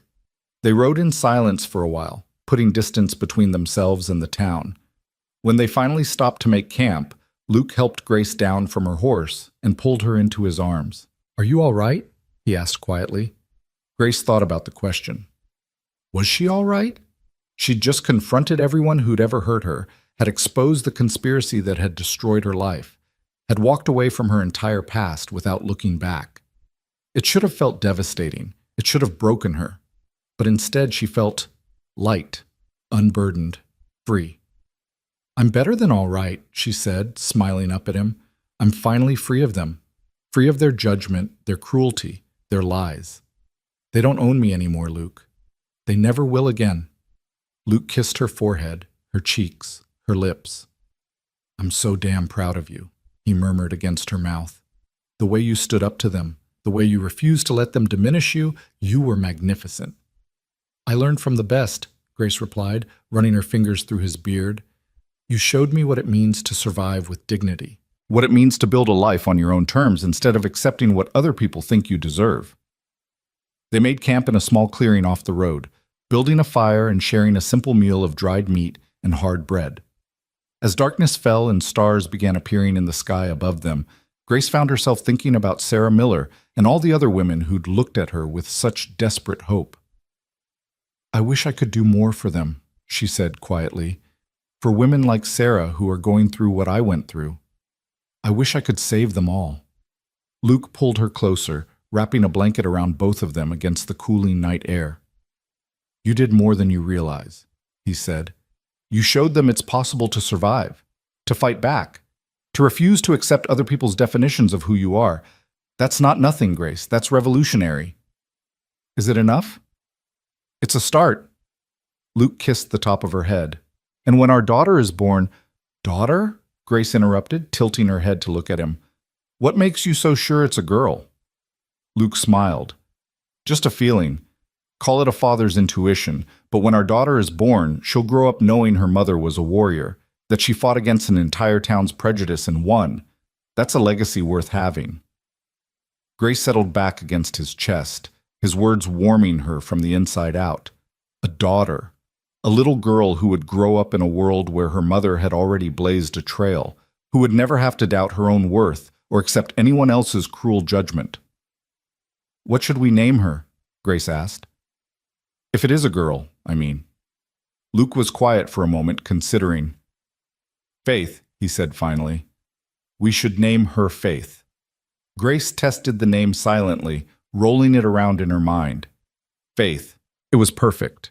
A reminder that sometimes you had to believe in the impossible, that miracles happened when you least expected them, that love could bloom even in the harshest conditions. "Faith Carver," she said aloud. "Yes, I like that." They sat together in comfortable silence, watching the fire burn down to embers. Grace found her hand drifting to her stomach, marveling at the life growing inside her. Just a few months ago, she'd been trudging through snow with bound wrists, believing herself worthless and broken. Now she was here, loved, valued, carrying a child that proved every awful thing anyone had ever said about her was a lie. "Luke?" she said softly. "Thank you. For buying me that day. For cutting my ropes and treating me like a person instead of property. For seeing me when everyone else looked through me. For loving me when I didn't think I deserved to be loved. Thank you for everything." Luke's arms tightened around her. "Grace, you've got it backwards. You've got it. Thank you for trusting me. For taking a chance on a broken-down widower living alone on a mountain. For bringing light back into my life when I thought I'd spend the rest of my days in darkness. You saved me as much as I saved you. Maybe more." Grace turned in his arms and kissed him deeply, pouring all her love and gratitude and hope into the gesture. When they finally pulled apart, both breathless, Luke rested his forehead against hers. "Let's go home," he said. "Back to our mountain. Back to our life." "Home?" Grace repeated, and realized it was true. The cabin on Carver's Ridge was home now, more home than the house in Evergreen Hollow had ever been. It was where she'd learned to laugh again, to hope again, to believe in herself again. It was where she'd found love and built a future worth having. Yes, she agreed. Let's go home. They set out the next morning, retracing their route back toward the mountains. The journey seemed shorter this time, perhaps because Grace knew what waited at the end.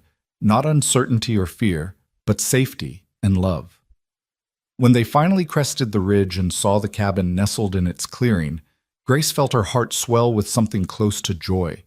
This was her life now, not the one she'd been born into or the one she'd been promised, but the one she'd chosen. And it was better than anything she'd dared to dream. Luke helped her down from her horse and immediately set about unpacking their supplies and seeing to the animals. Grace went inside and lit the fire, feeling the cabin warm around her like a welcoming embrace. Everything was just as they'd left it. The mismatched chairs, the repaired book of poetry, the bed where they'd first made love and confessed their feelings.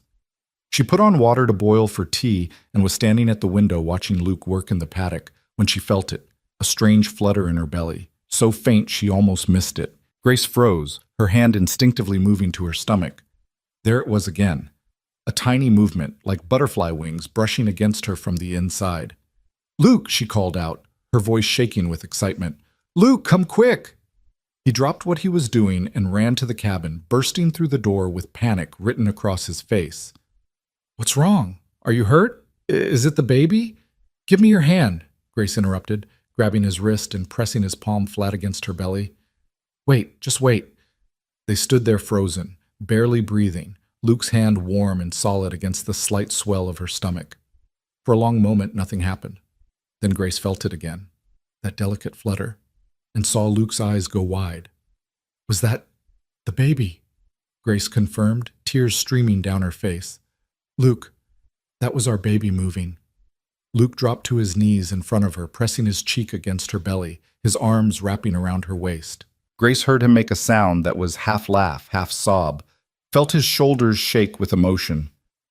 "Hello, little one," he whispered against her dress.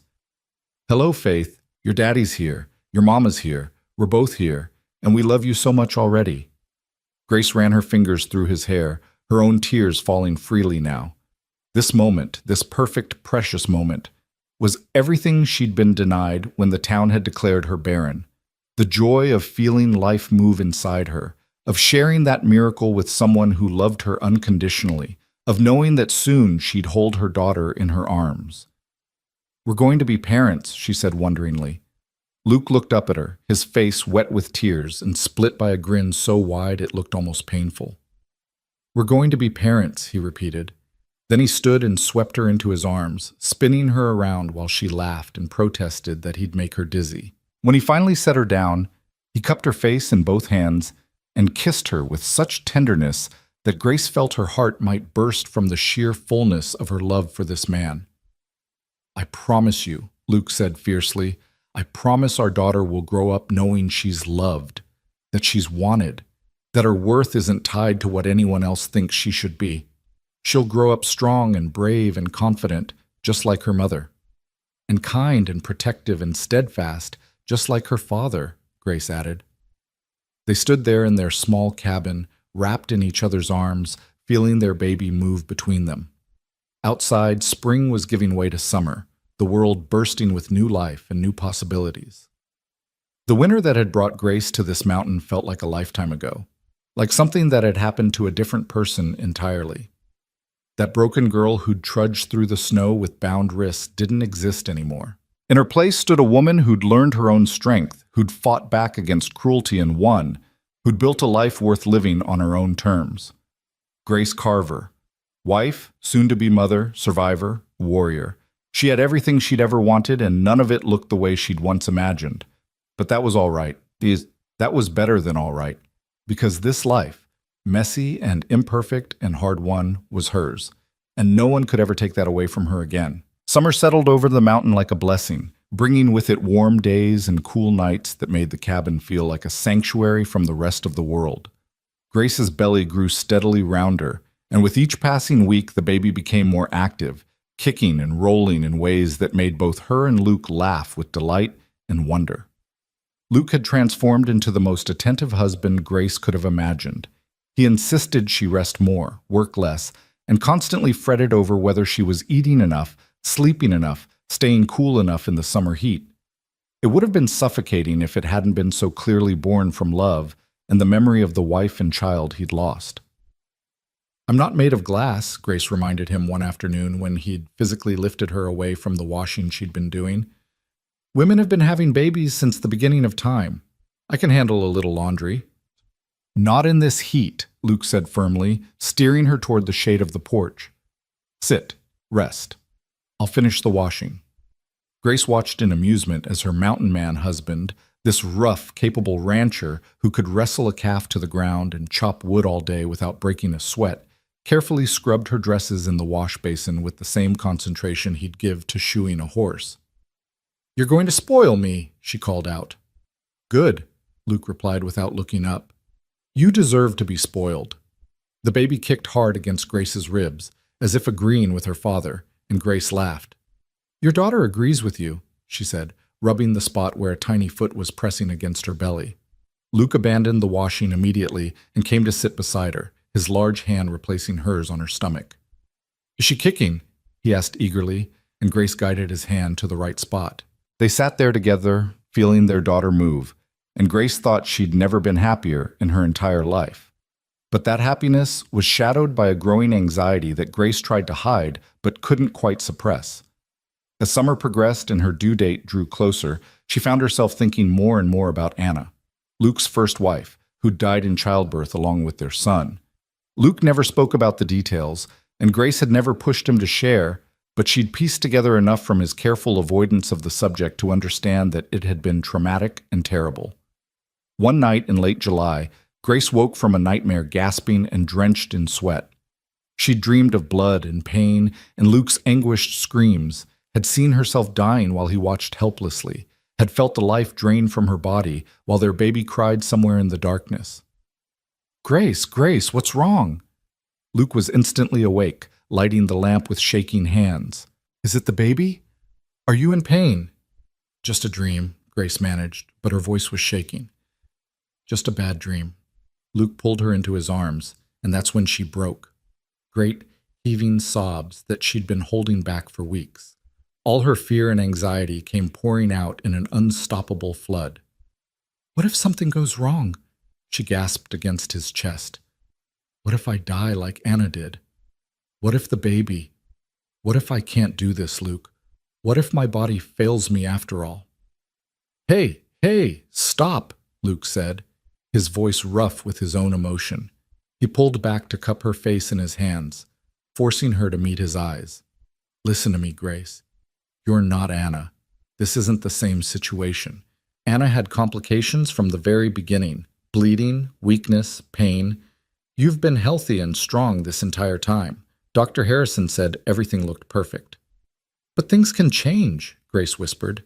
"Things can go wrong so quickly, and if they do, we'll handle it," Luke interrupted firmly. "But Grace, you can't spend the next 3 months terrified of something that probably won't happen. You'll drive yourself mad, and it's not good for you or the baby." Grace knew he was right, but knowing didn't make the fear go away. "Tell me what happened," she said quietly. "With Anna. I need to know what I'm facing, what you're afraid of."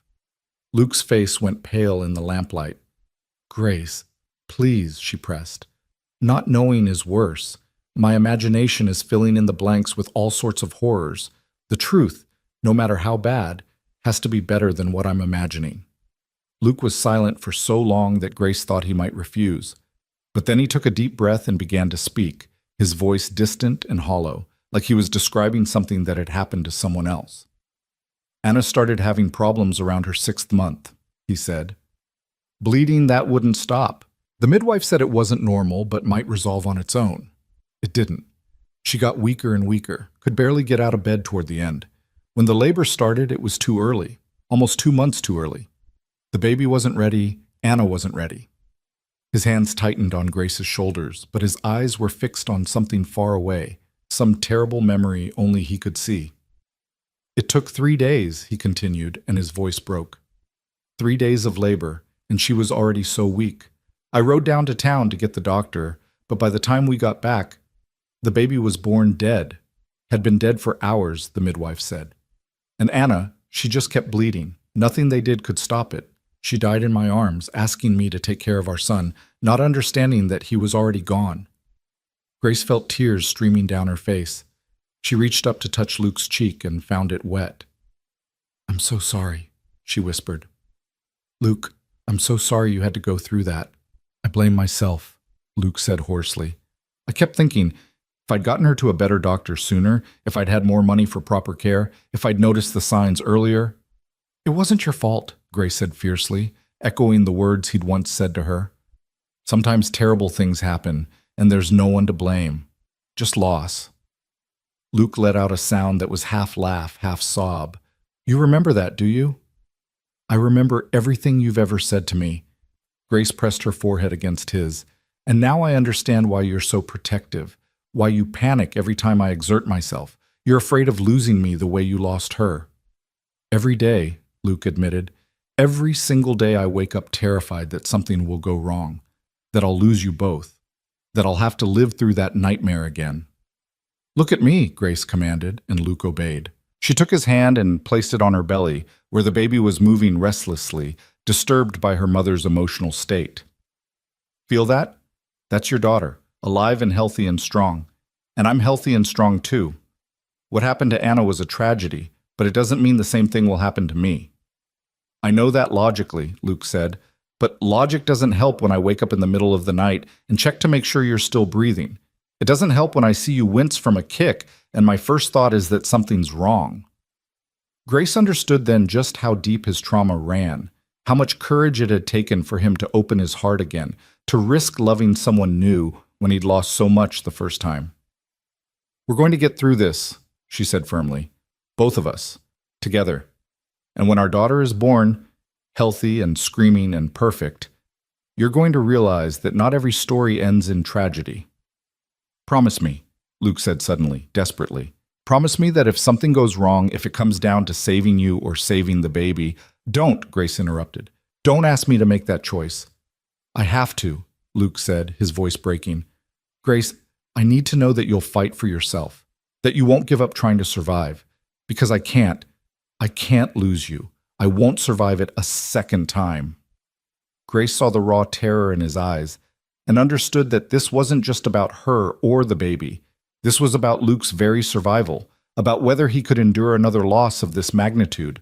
And the truth was, she didn't know if he could. "I promise," she said quietly. "I promise to fight, to do everything in my power to come back to you. But Luke, you have to promise me something too. Anything. If the worst happens, and I'm not saying it will, but if it does, you have to promise you won't let it destroy you, that you'll keep living, that you'll take care of our daughter and tell her about both of us, about the love that made her. Promise me you won't just give up." Luke's jaw clenched. That's not a fair thing to ask. "Neither is making me promise to survive," Grace countered. "But we're making these promises anyway because we love each other, because we need to know the other person will be all right." They stared at each other in the lamplight, two people who'd been broken by life once before and were terrified of being broken again. Finally, Luke nodded. "I promise," he said hoarsely. "I promise I'll keep going, for you, for Faith, even if it kills me to do it." Grace kissed him then, tasting salt from both their tears. They held each other until the lamp burned low and the first hints of dawn began lightening the sky outside their window. Neither of them slept, but somehow sharing their fears had made them more bearable. They'd acknowledged the worst possibilities, had made their promises to each other, and now all they could do was trust that love would be enough to see them through. The weeks that followed were both endless and too short. August burned hot and heavy, making Grace feel like she was carrying a boulder instead of a baby. She waddled more than walked, her back ached constantly, and she had to stop working entirely because even the smallest tasks left her breathless and exhausted. Luke had ridden down to the valley in late July and returned with Mrs. Chen, an experienced midwife from one of the Chinese families that had settled in the area after the railroad work dried up. She was a small, no-nonsense woman in her 50s who took one look at Grace and pronounced her fit and healthy. "Baby is big," Mrs. Chen said, her hands expertly probing Grace's belly. "Strong. You carry well. No problems I can see."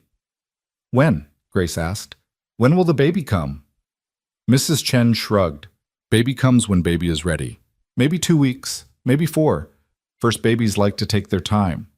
She set up a small room in the barn loft, explaining that she preferred to be close by in case labor started suddenly. Luke had offered to let her stay in the cabin, but Mrs. Chen had waved off the suggestion.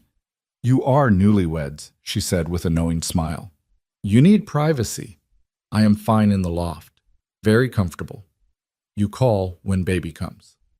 Grace liked Mrs. Chen immediately. The woman had a calm, steady presence that soothed Grace's anxieties in a way that no amount of Luke's reassurance could quite manage. Mrs. Chen had delivered hundreds of babies, had seen every complication imaginable, and she radiated quiet confidence that things would proceed normally. "You worry too much," Mrs. Chen told Grace during one of her daily visits. "Worry is not good for baby. You need to relax, trust your body. Women have been doing this since the beginning of time. Your body knows what to do." "What if it doesn't?" Grace asked quietly. "What if something goes wrong?" Mrs. Chen fixed her with a sharp look. "Then I fix it. That is why I am here. But Grace, you cannot spend these weeks afraid. Fear makes labor harder, makes pain worse. You need to make peace with what is coming. Accept that there will be pain, yes, but also joy. Accept that your body will do hard work, but it is strong work, good work. Accept that at the end, you will hold your baby. Focus on that." Grace tried to take the advice to heart. She spent her days resting in the shade, reading poetry aloud to her belly, talking to Faith about the life they would build together. Luke brought her wildflowers he picked on his rides around the property, and she pressed them between the pages of books, creating small treasures to show their daughter someday. In early September, on a morning that dawned clear and cool with the first hint of autumn in the air, Grace woke to feel something different. Not pain exactly, but a tightening across her belly that made her catch her breath. She lay still, waiting to see if it would happen again. 10 minutes later, it did. Grace's heart began to race. This was it. After 9 months of waiting and wondering and preparing, their daughter had decided it was time to be born. "Luke," she said quietly, and he was instantly awake, every muscle tensed for action. "What's wrong?" "Nothing's wrong," Grace said, managing a smile despite her nervousness. "I think the baby's coming." Luke went pale, then flushed, then pale again. "Now? Right now?" "Not right this second, but soon. The contractions have started." Luke was on his feet immediately, pulling on clothes with shaking hands. "I'll get Mrs. Chen. You stay here. Don't move. Don't—" "Luke," Grace interrupted, catching his hand. "Breathe. We have time." Mrs. Chen said first babies take a while. This could go on for hours. "Or it could go fast," Luke said, and she could hear the panic threading through his voice. "Anna's labor was 3 days, but I've heard of women who deliver in an hour, and—" "Stop," Grace said firmly. "Listen to me. Everything is going to be fine. Mrs. Chen is prepared. You're prepared. I'm prepared. This is what we've been waiting for. So take a breath, get the midwife, and come back to me. All right?" Luke nodded jerkily, pressed a hard kiss to her forehead, and practically ran out the door. Grace heard him shouting for Mrs. Chen as he sprinted toward the barn, and despite everything, she found herself smiling. Her strong, capable husband, reduced to a nervous wreck at the prospect of becoming a father. Mrs. Chen arrived within minutes, completely unruffled despite having been woken from sleep. She did a quick examination, timing Grace's contractions, and nodded in satisfaction. "Good strong contractions," she announced. "Steady rhythm. This baby will come tonight, I think. Maybe early tomorrow morning." "That long?" Luke asked, looking stricken. Mrs. Chen patted his arm. "First babies always take time. Is normal. You need to be patient." She turned to Grace. "Can you walk?" "I think so." "Good. Walking helps labor progress. We walk, we rest, we walk more. When contractions get stronger, then we work harder. But for now, we take it easy." The hours that followed were strange, simultaneously the longest and shortest of Grace's life. The contractions came in waves, starting as mild tightening and gradually building in intensity until Grace had to stop and breathe through them. Mrs. Chen guided her through various positions, walking, sitting, squatting, lying on her side, explaining that movement helped the baby descend and made labor faster.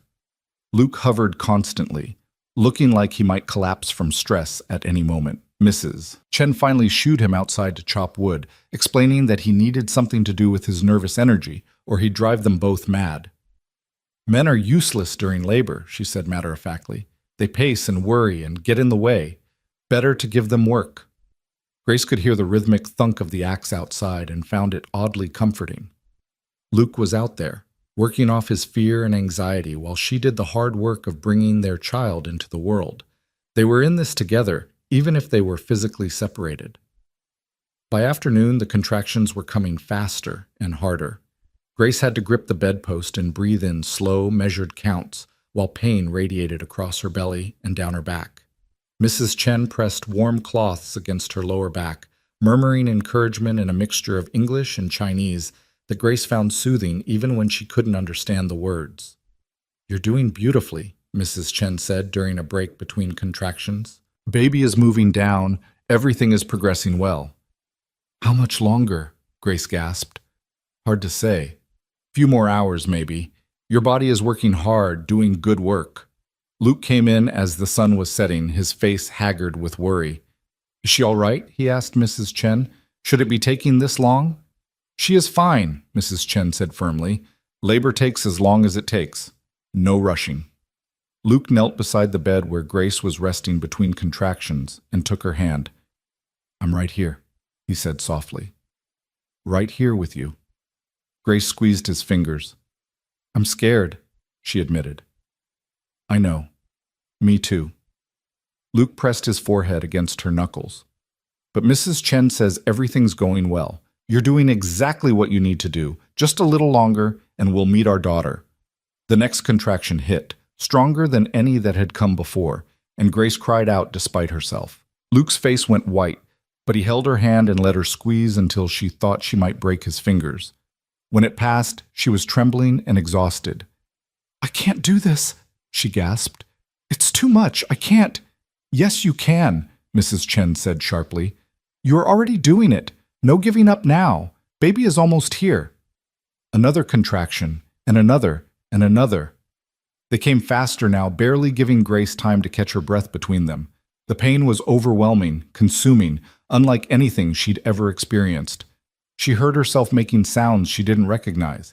Animal sounds, primal and raw.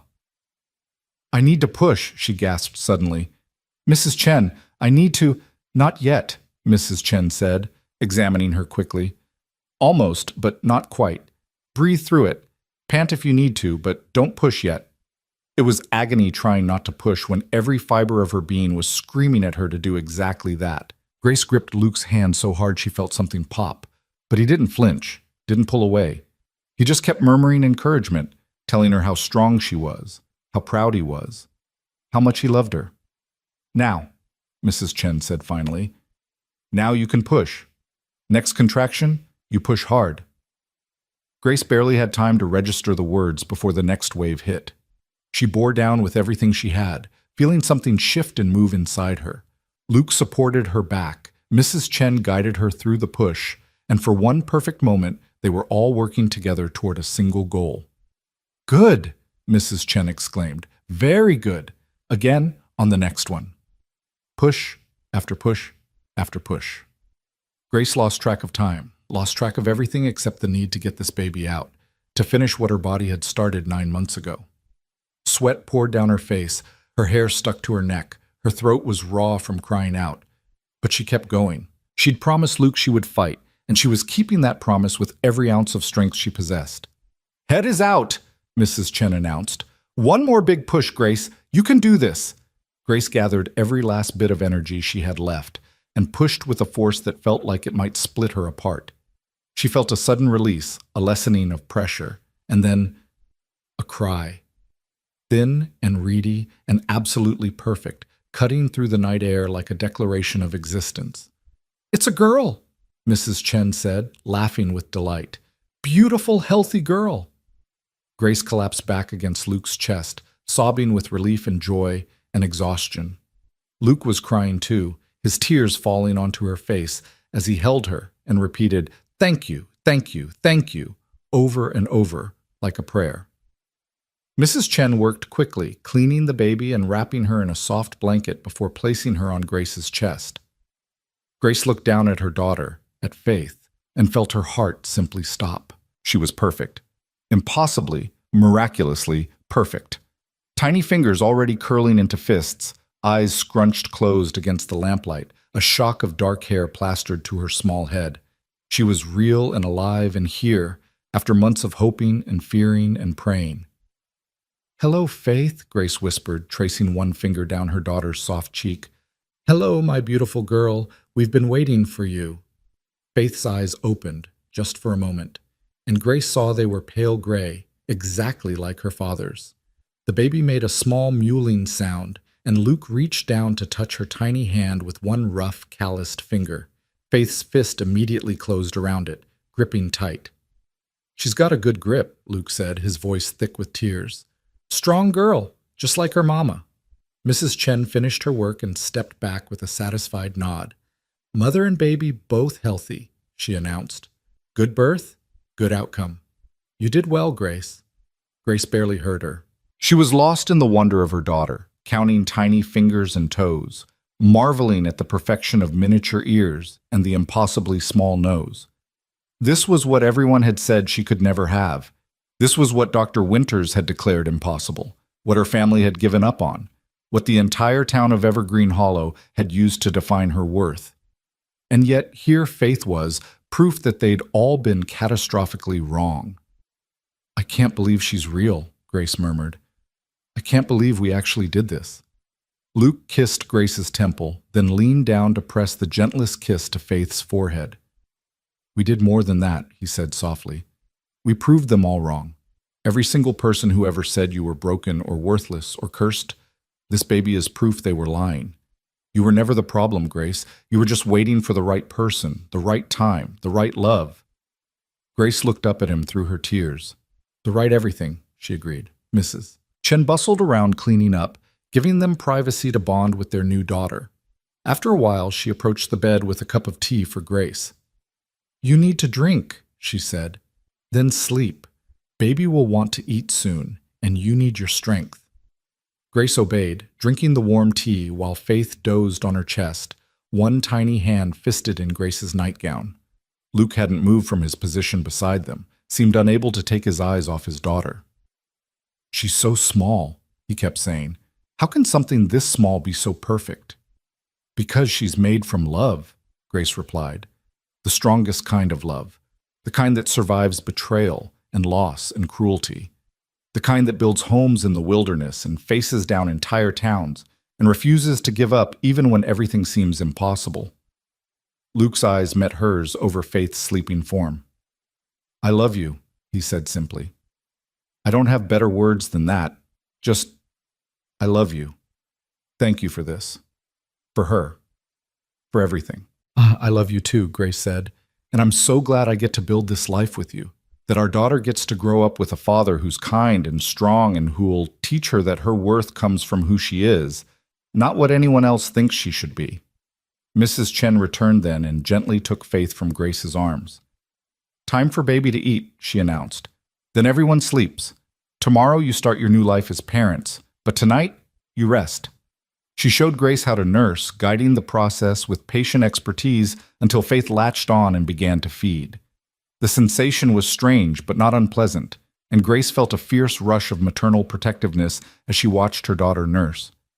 This was her child, her flesh and blood, the baby everyone said she could never have, and Grace would protect her with every breath in her body, would make sure Faith never felt unwanted or worthless or less than, would raise her to be strong and confident and sure of her own value. When Faith had finished eating and drifted back to sleep, Mrs. Chen placed her in the small cradle Luke had built weeks ago. "Everyone sleeps now," she ordered. "I will stay close in case baby wakes, but you need rest, Grace. Your body has done hard work." Grace wanted to protest, wanted to stay awake and stare at her daughter, to convince herself this wasn't all a dream, but exhaustion pulled at her like a physical weight.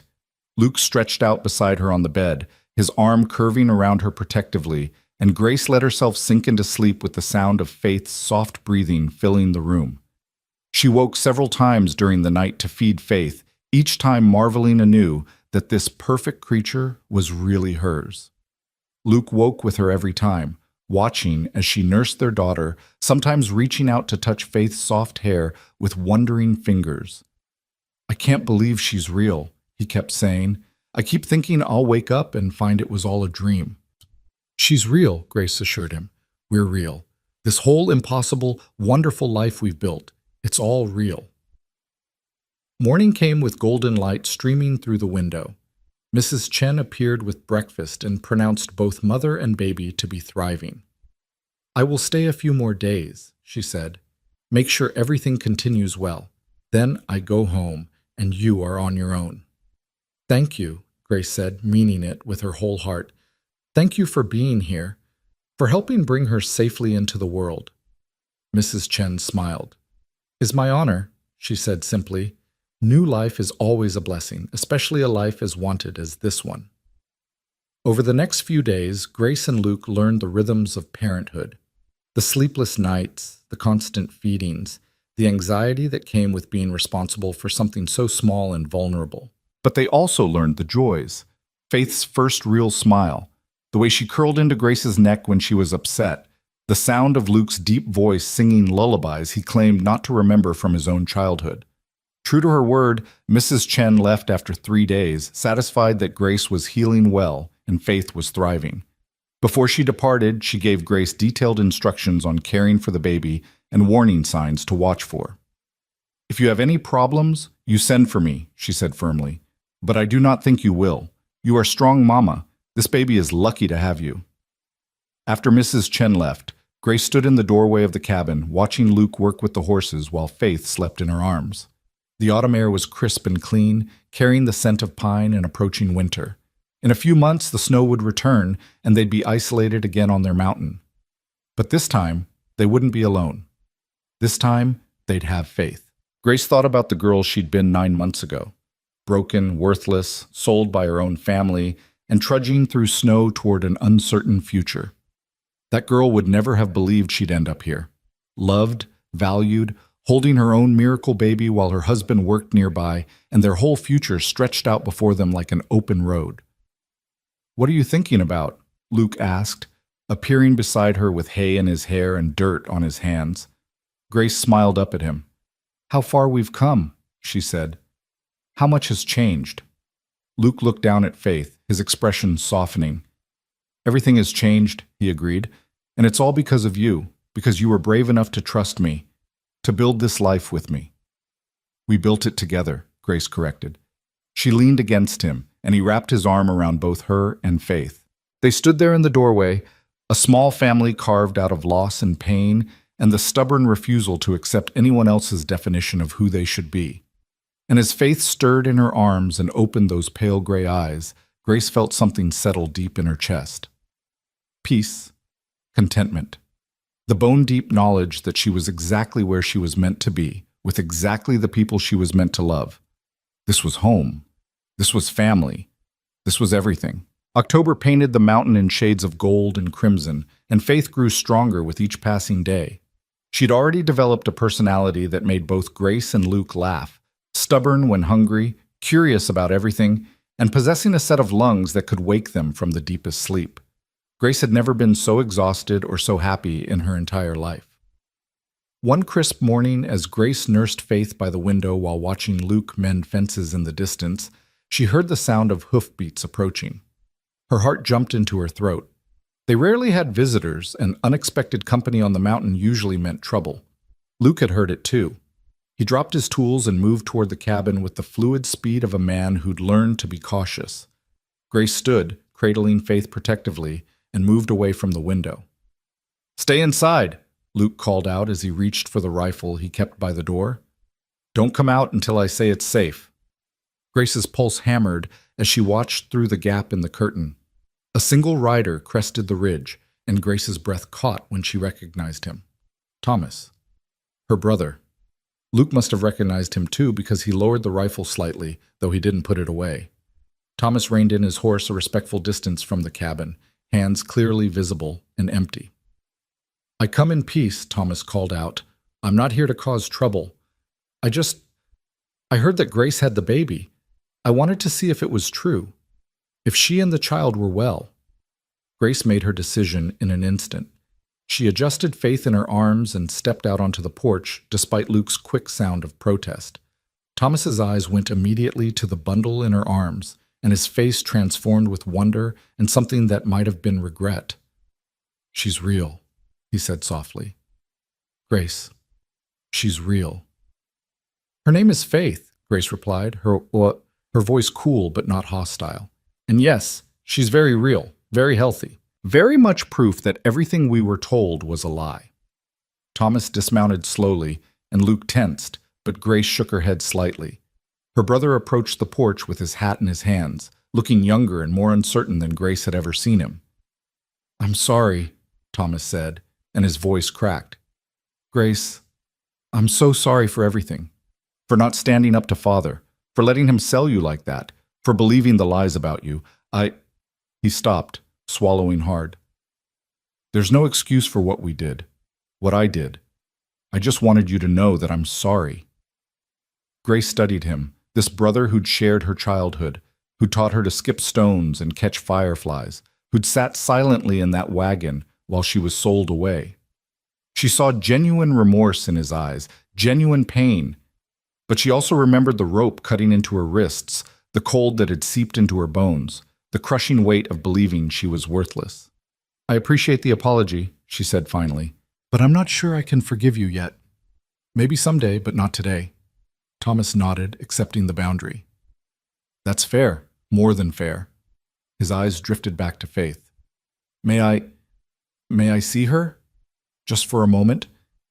Grace hesitated, then descended the porch steps. Luke moved to her side immediately, his presence a wall of protection. She adjusted Faith's blanket so Thomas could see her face, those pale gray eyes wide and curious, that shock of dark hair, those perfect tiny features. "She's beautiful," Thomas whispered. "She looks like you, Grace. Around the eyes." "She looks like her father, too," Grace said, glancing at Luke with a soft smile. "She's got his stubbornness, that's for certain." Thomas reached out as if to touch Faith, then seemed to think better of it and dropped his hand. "Mother doesn't know I'm here," he said quietly. She's not well, Grace. What happened in the town square, what Edmund revealed about Mrs. Whitmore. It broke something in her. She spends most days in bed now, staring at the wall. Won't eat, won't talk, just stares." Grace felt a complicated swirl of emotions at that news. Part of her felt vindicated. Her mother deserved to feel some of the pain she'd caused. But another part, the part that remembered being held as a child, that remembered her mother's lullabies and gentle hands, felt a stab of unwanted sympathy. "And Father?" she asked. "Drinks," Thomas said bluntly. "From morning until night. He sold the Southfield to pay debts. We're struggling, Grace. The whole family is falling apart." He looked at her with desperate eyes. "I'm not telling you this to make you feel guilty or to ask for help. I thought you should know, thought you deserved to know that what they did to you has consequences." "It's not my job to fix them," Grace said firmly, though her voice softened slightly. "They made their choices. They have to live with them." "I know." Thomas twisted his hat in his hands. "I just wanted you to know that we're paying for what we did, and that He stopped, his voice breaking again. "Miss you, Grace. I miss my sister. I know I don't deserve your forgiveness, but I miss you." Grace felt tears prick her eyes. This was the brother she remembered, the one who'd defended her against bullies, who'd sneaked her extra dessert, who'd told her stories to chase away nightmares, the one who'd failed her when she needed him most. "I miss you too," she admitted quietly. "I miss who we used to be, before everything went wrong. But Thomas, I can't go back to being that person. Too much has happened. I've built a new life here, and I won't risk it to repair something that might be too broken to fix." "I understand." Thomas put his hat back on, preparing to leave. Will you send word sometimes? Let us know you're all right. Let us know how Faith is growing." Grace looked at Luke, who nodded slightly, leaving the decision to her. She considered Thomas's request, weighing her anger against the small kernel of love that still remained for the brother he'd once been. "Maybe," she said finally. "Once a year, perhaps. A letter at Christmas. But that's all I can promise right now." Thomas's face brightened with hope. That's more than I deserve. Thank you, Grace. Thank you for even considering it. He mounted his horse, then paused to look back at them one more time. For what it's worth, he said, I'm glad you found happiness. Glad you found someone who sees your worth. And I'm glad that baby exists because she's proof that you were right all along. About everything. He rode away before Grace could respond, disappearing back down the mountain trail. Grace stood watching until he was gone, Faith warm and solid in her arms, Luke's hand steady on her back. Are you all right? Luke asked quietly. Grace considered the question. Was she all right? Her family was broken. Her mother was ill. Her father had become a drunk. Part of her felt guilty, as if her defiance had somehow caused their downfall. But the larger part, the part that had been forged in pain and reborn in love, knew the truth. I'm all right, she said firmly. They're not my responsibility anymore. My responsibility is to you and Faith, to this life we've built. Everything else is just noise. Luke kissed her temple. That's my Grace, he murmured, always knowing what matters.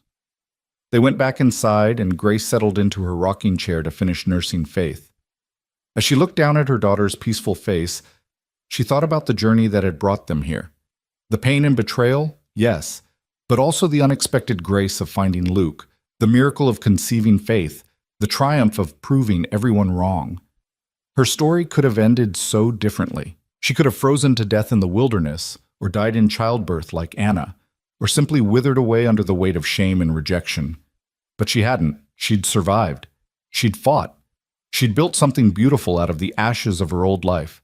And now she had everything she'd ever wanted, even if it looked nothing like what she'd once imagined. The first snow came in early November, just after Faith turned 2 months old. Grace stood at the window, watching the flakes drift down in lazy spirals, remembering the last time she'd seen snow falling like this. She'd been trudging behind a wagon, wrists bound, believing herself worthless and broken. And now here she stood, loved, valued, holding her daughter while her husband built up the fire to keep them all warm. Winter's here, Luke said, coming to stand beside her. He wrapped his arms around both of them, and Grace leaned back against his solid warmth. Are you ready for it? Grace thought about the months ahead, the isolation, the cold, the long dark nights. But she also thought about the three of them together in this cabin, safe and warm and loved, about reading poetry by firelight while Faith slept, about Luke's stories and her cooking and the small perfect moments that made up a life worth living. I'm ready, she said, more than ready. This winter will be different from the last one. How so? Because last winter we were two broken people just trying to survive. But this winter, we're a family, and that changes everything. Luke pressed a kiss to her hair. Everything, he agreed. The months that followed were hard in the way that all mountain winters were hard. Snow that piled up to the windows, cold that crept through every crack in the walls, days when the wind howled so fiercely that venturing outside meant risking frostbite or worse. But they were also some of the happiest months of Grace's life. Faith grew and changed almost daily, her personality blossoming in ways that delighted and occasionally frustrated her parents. She was loud when she wanted attention, stubborn when she didn't get her way, but also surprisingly gentle, reaching out to touch Grace's face with wondering fingers, making cooing sounds when Luke sang to her, smiling that gummy baby smile that made all the sleepless nights worthwhile. Luke proved to be a devoted father in ways that sometimes brought tears to Grace's eyes. He'd walk Faith around the cabin for hours when she was fussy, bouncing her gently and murmuring nonsense that somehow always seemed to work. He'd fashion toys for her out of wood and leather, simple things that Faith seemed to find endlessly fascinating. And at night, he'd hold his daughter while Grace read poetry, the three of them curled together by the fire like they were the only people left in the world. In late December, Grace kept her promise to Thomas and wrote a brief letter describing Faith's progress and assuring her brother that they were all well. She gave it to Luke to mail the next time he made the dangerous trip down to the valley for supplies, and tried not to think too much about what reaction it might provoke back in Evergreen Hollow. The response came in late January, a letter from Thomas filled with gratitude and updates about the family. Their mother had improved slightly, he wrote, though she still rarely left her room. Their father had stopped drinking quite so much but remained a shell of his former self. The town was still gossiping about the revelations from the previous spring, and the Whitmore family's reputation had suffered considerably. "Do you want to write back?" Luke asked after Grace read the letter aloud. Grace thought about it, then shook her head. "Next Christmas," she said. "One letter a year, like I promised. That's enough." She folded the letter and put it away in a drawer, a record of a past life that felt increasingly distant. Her real life was here, in this cabin, with Luke and Faith. Everything else was just echoes. Winter finally loosened its grip in March, and by April, the snow had retreated enough for them to venture out more freely. Grace strapped Faith to her chest in a sling Mrs. Chen had taught her to make and walked with Luke around the property, showing their daughter the world she'd been born into. Faith stared at everything with wide, wondering eyes, the horses, the cattle, the trees coming back to life after their winter dormancy. "She's going to grow up wild," Luke said, watching Faith reach out to touch a budding branch. "Free and strong and completely untamed by anyone's expectations." "Good," Grace replied. "That's exactly how she should grow up. No one will ever make her feel like she has to be anything other than herself." One warm afternoon in May, when Faith was 8 months old and just beginning to pull herself up on furniture, Grace was outside hanging laundry when she heard riders approaching. Multiple riders this time, and Grace's heart jumped with alarm. She gathered Faith quickly and ran toward the cabin, calling for Luke. He emerged with the rifle, his face set and grim. They watched as 3 riders crested the ridge, and Grace's breath caught when she recognized not just Thomas, but also Dr. Harrison from Silver Creek and a younger man she didn't know. Thomas raised his hands in a gesture of peace as they approached. "Grace, Luke, please don't shoot. We're not here to cause trouble. Dr. Harrison asked to come, and I offered to guide him. This is his assistant, Dr. Wells." Grace looked at Dr. Harrison in confusion. "Why would you come all this way?" The kindly physician dismounted and approached slowly, mindful of Luke's rifle. "Because word of your daughter's birth has spread, Mrs. Carver. And because Dr. Winters' gross incompetence and deliberate malpractice needed to be addressed formally. I've been gathering testimony from women he's misdiagnosed over the years, and your case, combined with Edmund Whitmore's public admission about his mother's conspiracy, has given me enough evidence to have his medical license revoked." Grace stared at him. "His license? You can do that?" "The state medical board can, and they will, based on my report." Dr. Harrison smiled gently. "But I wanted to examine your daughter first, to document that she exists, that she's healthy, that you were never barren at all. Your case will be the centerpiece of my report, Mrs. Carver. You'll help ensure that Dr. Winters can never hurt another woman the way he hurt you." Grace felt tears spring to her eyes. She'd come back to Evergreen Hollow to prove them wrong, to show them her pregnancy. But she'd never imagined that her defiance would lead to actual justice, to preventing other women from suffering the same fate. "You can examine her," Grace said, her voice thick with emotion. "You can document whatever you need. If it helps other women, if it stops him from destroying more lives, then yes, absolutely yes." Dr. Harrison and his assistant spent an hour examining Faith, measuring her, documenting her perfect health and development. They also interviewed Grace about her pregnancy and birth, about Dr. Winters' original examination and diagnosis, about the years of shame and isolation that had followed his pronouncement. When they were finished, Dr. Harrison clasped Grace's hand warmly. "Thank you," he said. "Your courage in coming back to that town, in standing up to those people, it's made all the difference. Dr. Winters will face consequences for what he's done, and the women he's harmed will have validation that they weren't the problem. That's because of you, Mrs. Carver." After the doctors left, Thomas lingered behind. He looked at Grace hesitantly. "Mother wants to meet her," he said quietly. "Faith, I mean, she's been asking every day since Christmas. I know you don't owe her anything, but—" "No," Grace interrupted firmly. "Thomas, I appreciate that Mother is feeling regret now, but she had 9 months to reach out during my pregnancy. She had 8 months since Faith was born. She chose not to. And I'm not going to subject my daughter to someone who might still believe she's somehow tainted or cursed because of how the town talked about me." "She doesn't believe that anymore," Thomas protested. "She knows she was wrong. She wants a chance to apologize, to try to make things right. Some things can't be made right, Grace said, though her voice was gentle. Some betrayals cut too deep. Tell Mother I'm glad she's feeling better. Tell her I hope she finds peace. But I can't let her back into my life, Thomas. The risk is too great. I won't let anyone make Faith feel the way I was made to feel. Not ever. Thomas nodded sadly. I understand. I'll tell her. He mounted his horse, then looked back one more time. For what it's worth, Grace, I think you're an amazing mother. Faith is lucky to have you. She's lucky to have both of us, Grace corrected, reaching for Luke's hand. That's what real family looks like. People who choose each other, who protect each other, who refuse to let the world define their worth. Tell Mother that. Tell her that blood doesn't make family. Love does. Thomas rode away, and Grace watched him go with mixed feelings. She didn't regret her decision. Protecting Faith was paramount. But part of her mourned the family she'd once had, the mother who'd once tucked her in at night and kissed her scraped knees. You did the right thing, Luke said quietly. I know, Grace replied. It just doesn't always feel good, doing the right thing.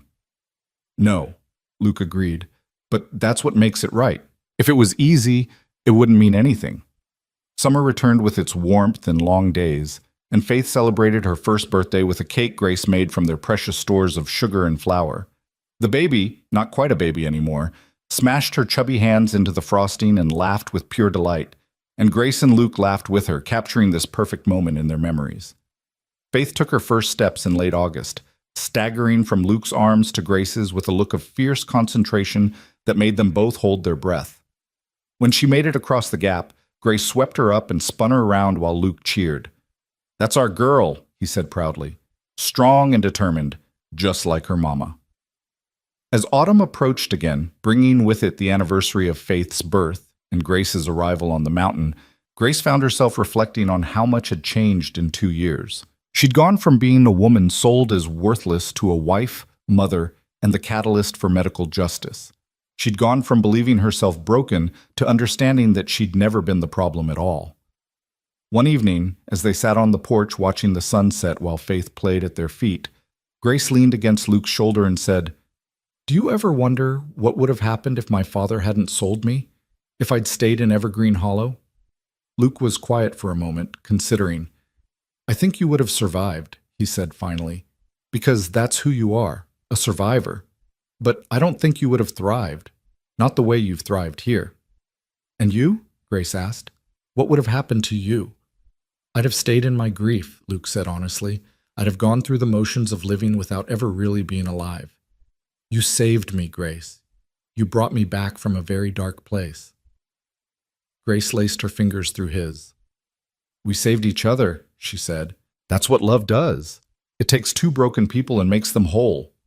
Faith chose that moment to toddle over and grab onto Grace's skirt, demanding to be picked up. Grace obliged, settling their daughter on her lap while Luke's arm came around both of them. They sat there as the sky turned from gold to pink to purple. Three people who'd found each other against impossible odds and built a family out of love and determination and sheer stubborn refusal to accept anyone else's definition of their worth. In October, Grace received another letter from Thomas. Dr. Winter's license had been officially revoked by the state medical board. He'd been publicly censured, his reputation destroyed, his practice shut down.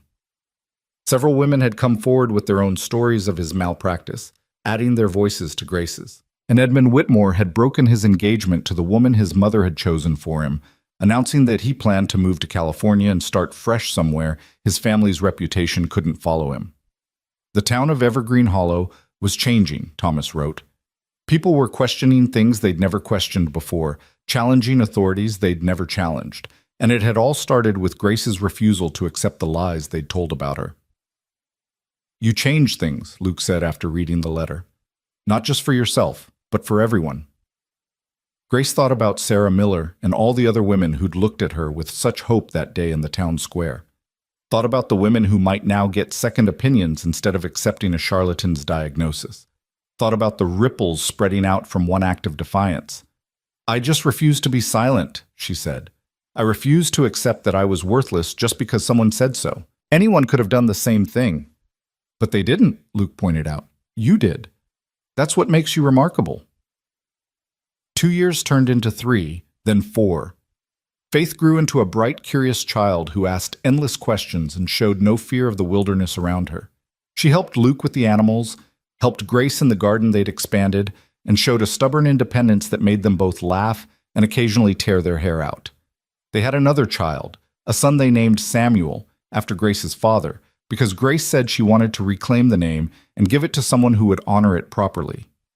And then another daughter, Anna, named for Luke's first wife, because some loves deserve to be remembered even as new loves bloomed.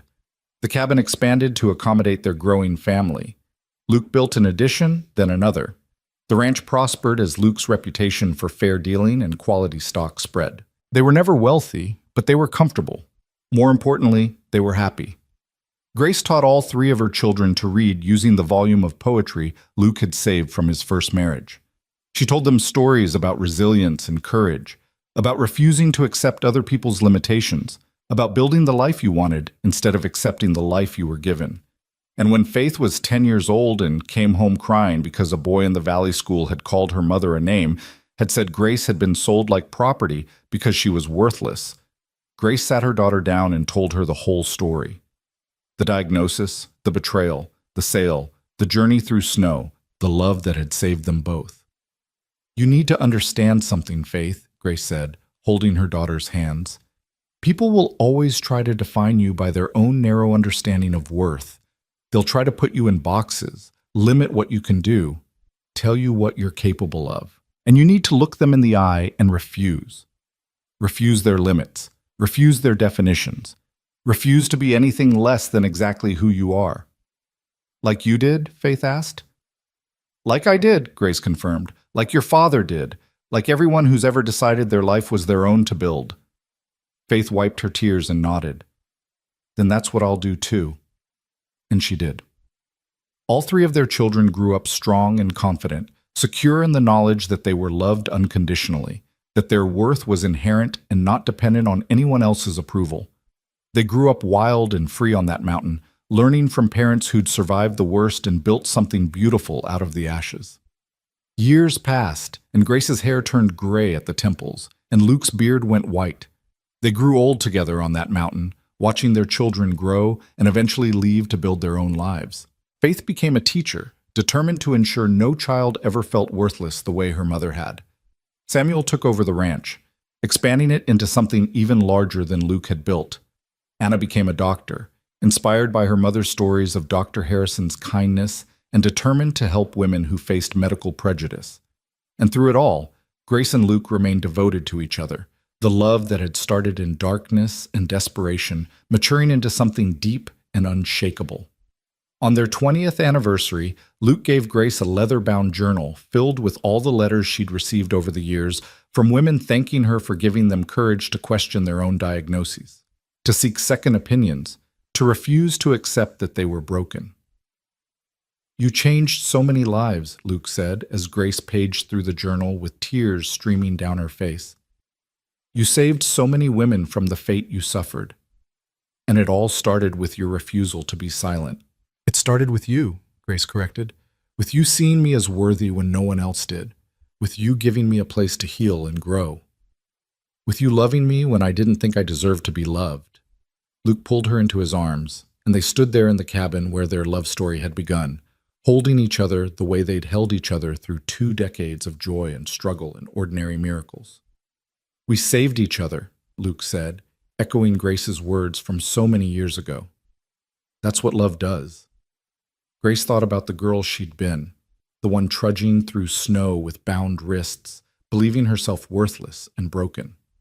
That girl would never have imagined this life, would never have believed that being sold for $50 would lead to 20 years of love and 3 beautiful children and a legacy of courage that touched dozens of lives. But that was the thing about life, Grace had learned. It rarely went the way you planned. Sometimes it went somewhere better, somewhere you'd never have had the courage to dream. She'd been called barren, worthless, cursed. She'd been sold like property and abandoned by her own family. She'd been told she had no value, no purpose, no future worth having. And she'd proven every single one of them wrong. Not by becoming what they wanted her to be, but by refusing to accept their definition of who she was. by building a life on her own terms with a man who saw her worth, by raising children who knew their value was inherent and unchangeable, by standing up to cruelty and creating space for other women to stand up too. As Grace stood in Luke's arms, watching the sun set over the mountains that had become her home, she thought about all the women who'd written to her over the years, all the lives that had been changed by her refusal to be silent, all the ripples spreading out from one act of defiance. Her family had sold her as worthless, but a rancher had seen her worth, had gotten her pregnant in days when everyone said it was impossible, had loved her truly and completely for 20 years and counting. And that love, that impossible, miraculous, defiant love, had changed everything. Grace smiled and held Luke tighter, grateful for every step of the journey that had brought her here. The pain had been real, and the betrayal had cut deep. But the love had been deeper. The healing had been real, and the life they'd built together had been worth every moment of struggle. This was her story. Not the one others had written for her, but the one she'd written herself. A story of survival and defiance and love that refused to die even in the darkest winter. And it was beautiful. As the last rays of sunlight painted the sky in shades of gold and crimson, Grace and Luke turned back toward their cabin, the home they'd built together, filled with memories and love and proof that sometimes the most impossible miracles are the ones that start with someone simply refusing to give up. Behind them, the mountains stood eternal and unchanging, but the people who lived among them had changed everything, had proven that worth wasn't something bestowed by others, but something inherent and unshakable, had shown that love could bloom even in the harshest conditions, had demonstrated that sometimes being sold as worthless was just the beginning of discovering your true value. And on certain mornings, when the mist lifted and the world felt new and full of possibility, you could still hear their laughter carried on the wind, a reminder that the most impossible miracles are the ones we choose to believe in, the ones we fight for, the ones we build with our own stubborn, beautiful hands. This was their story, and it would echo through generations, inspiring anyone who'd ever been told they weren't enough to stand up and prove the world wrong. Because Grace Carver had done exactly that, and in doing so, she'd given permission to everyone who came after her to do the same.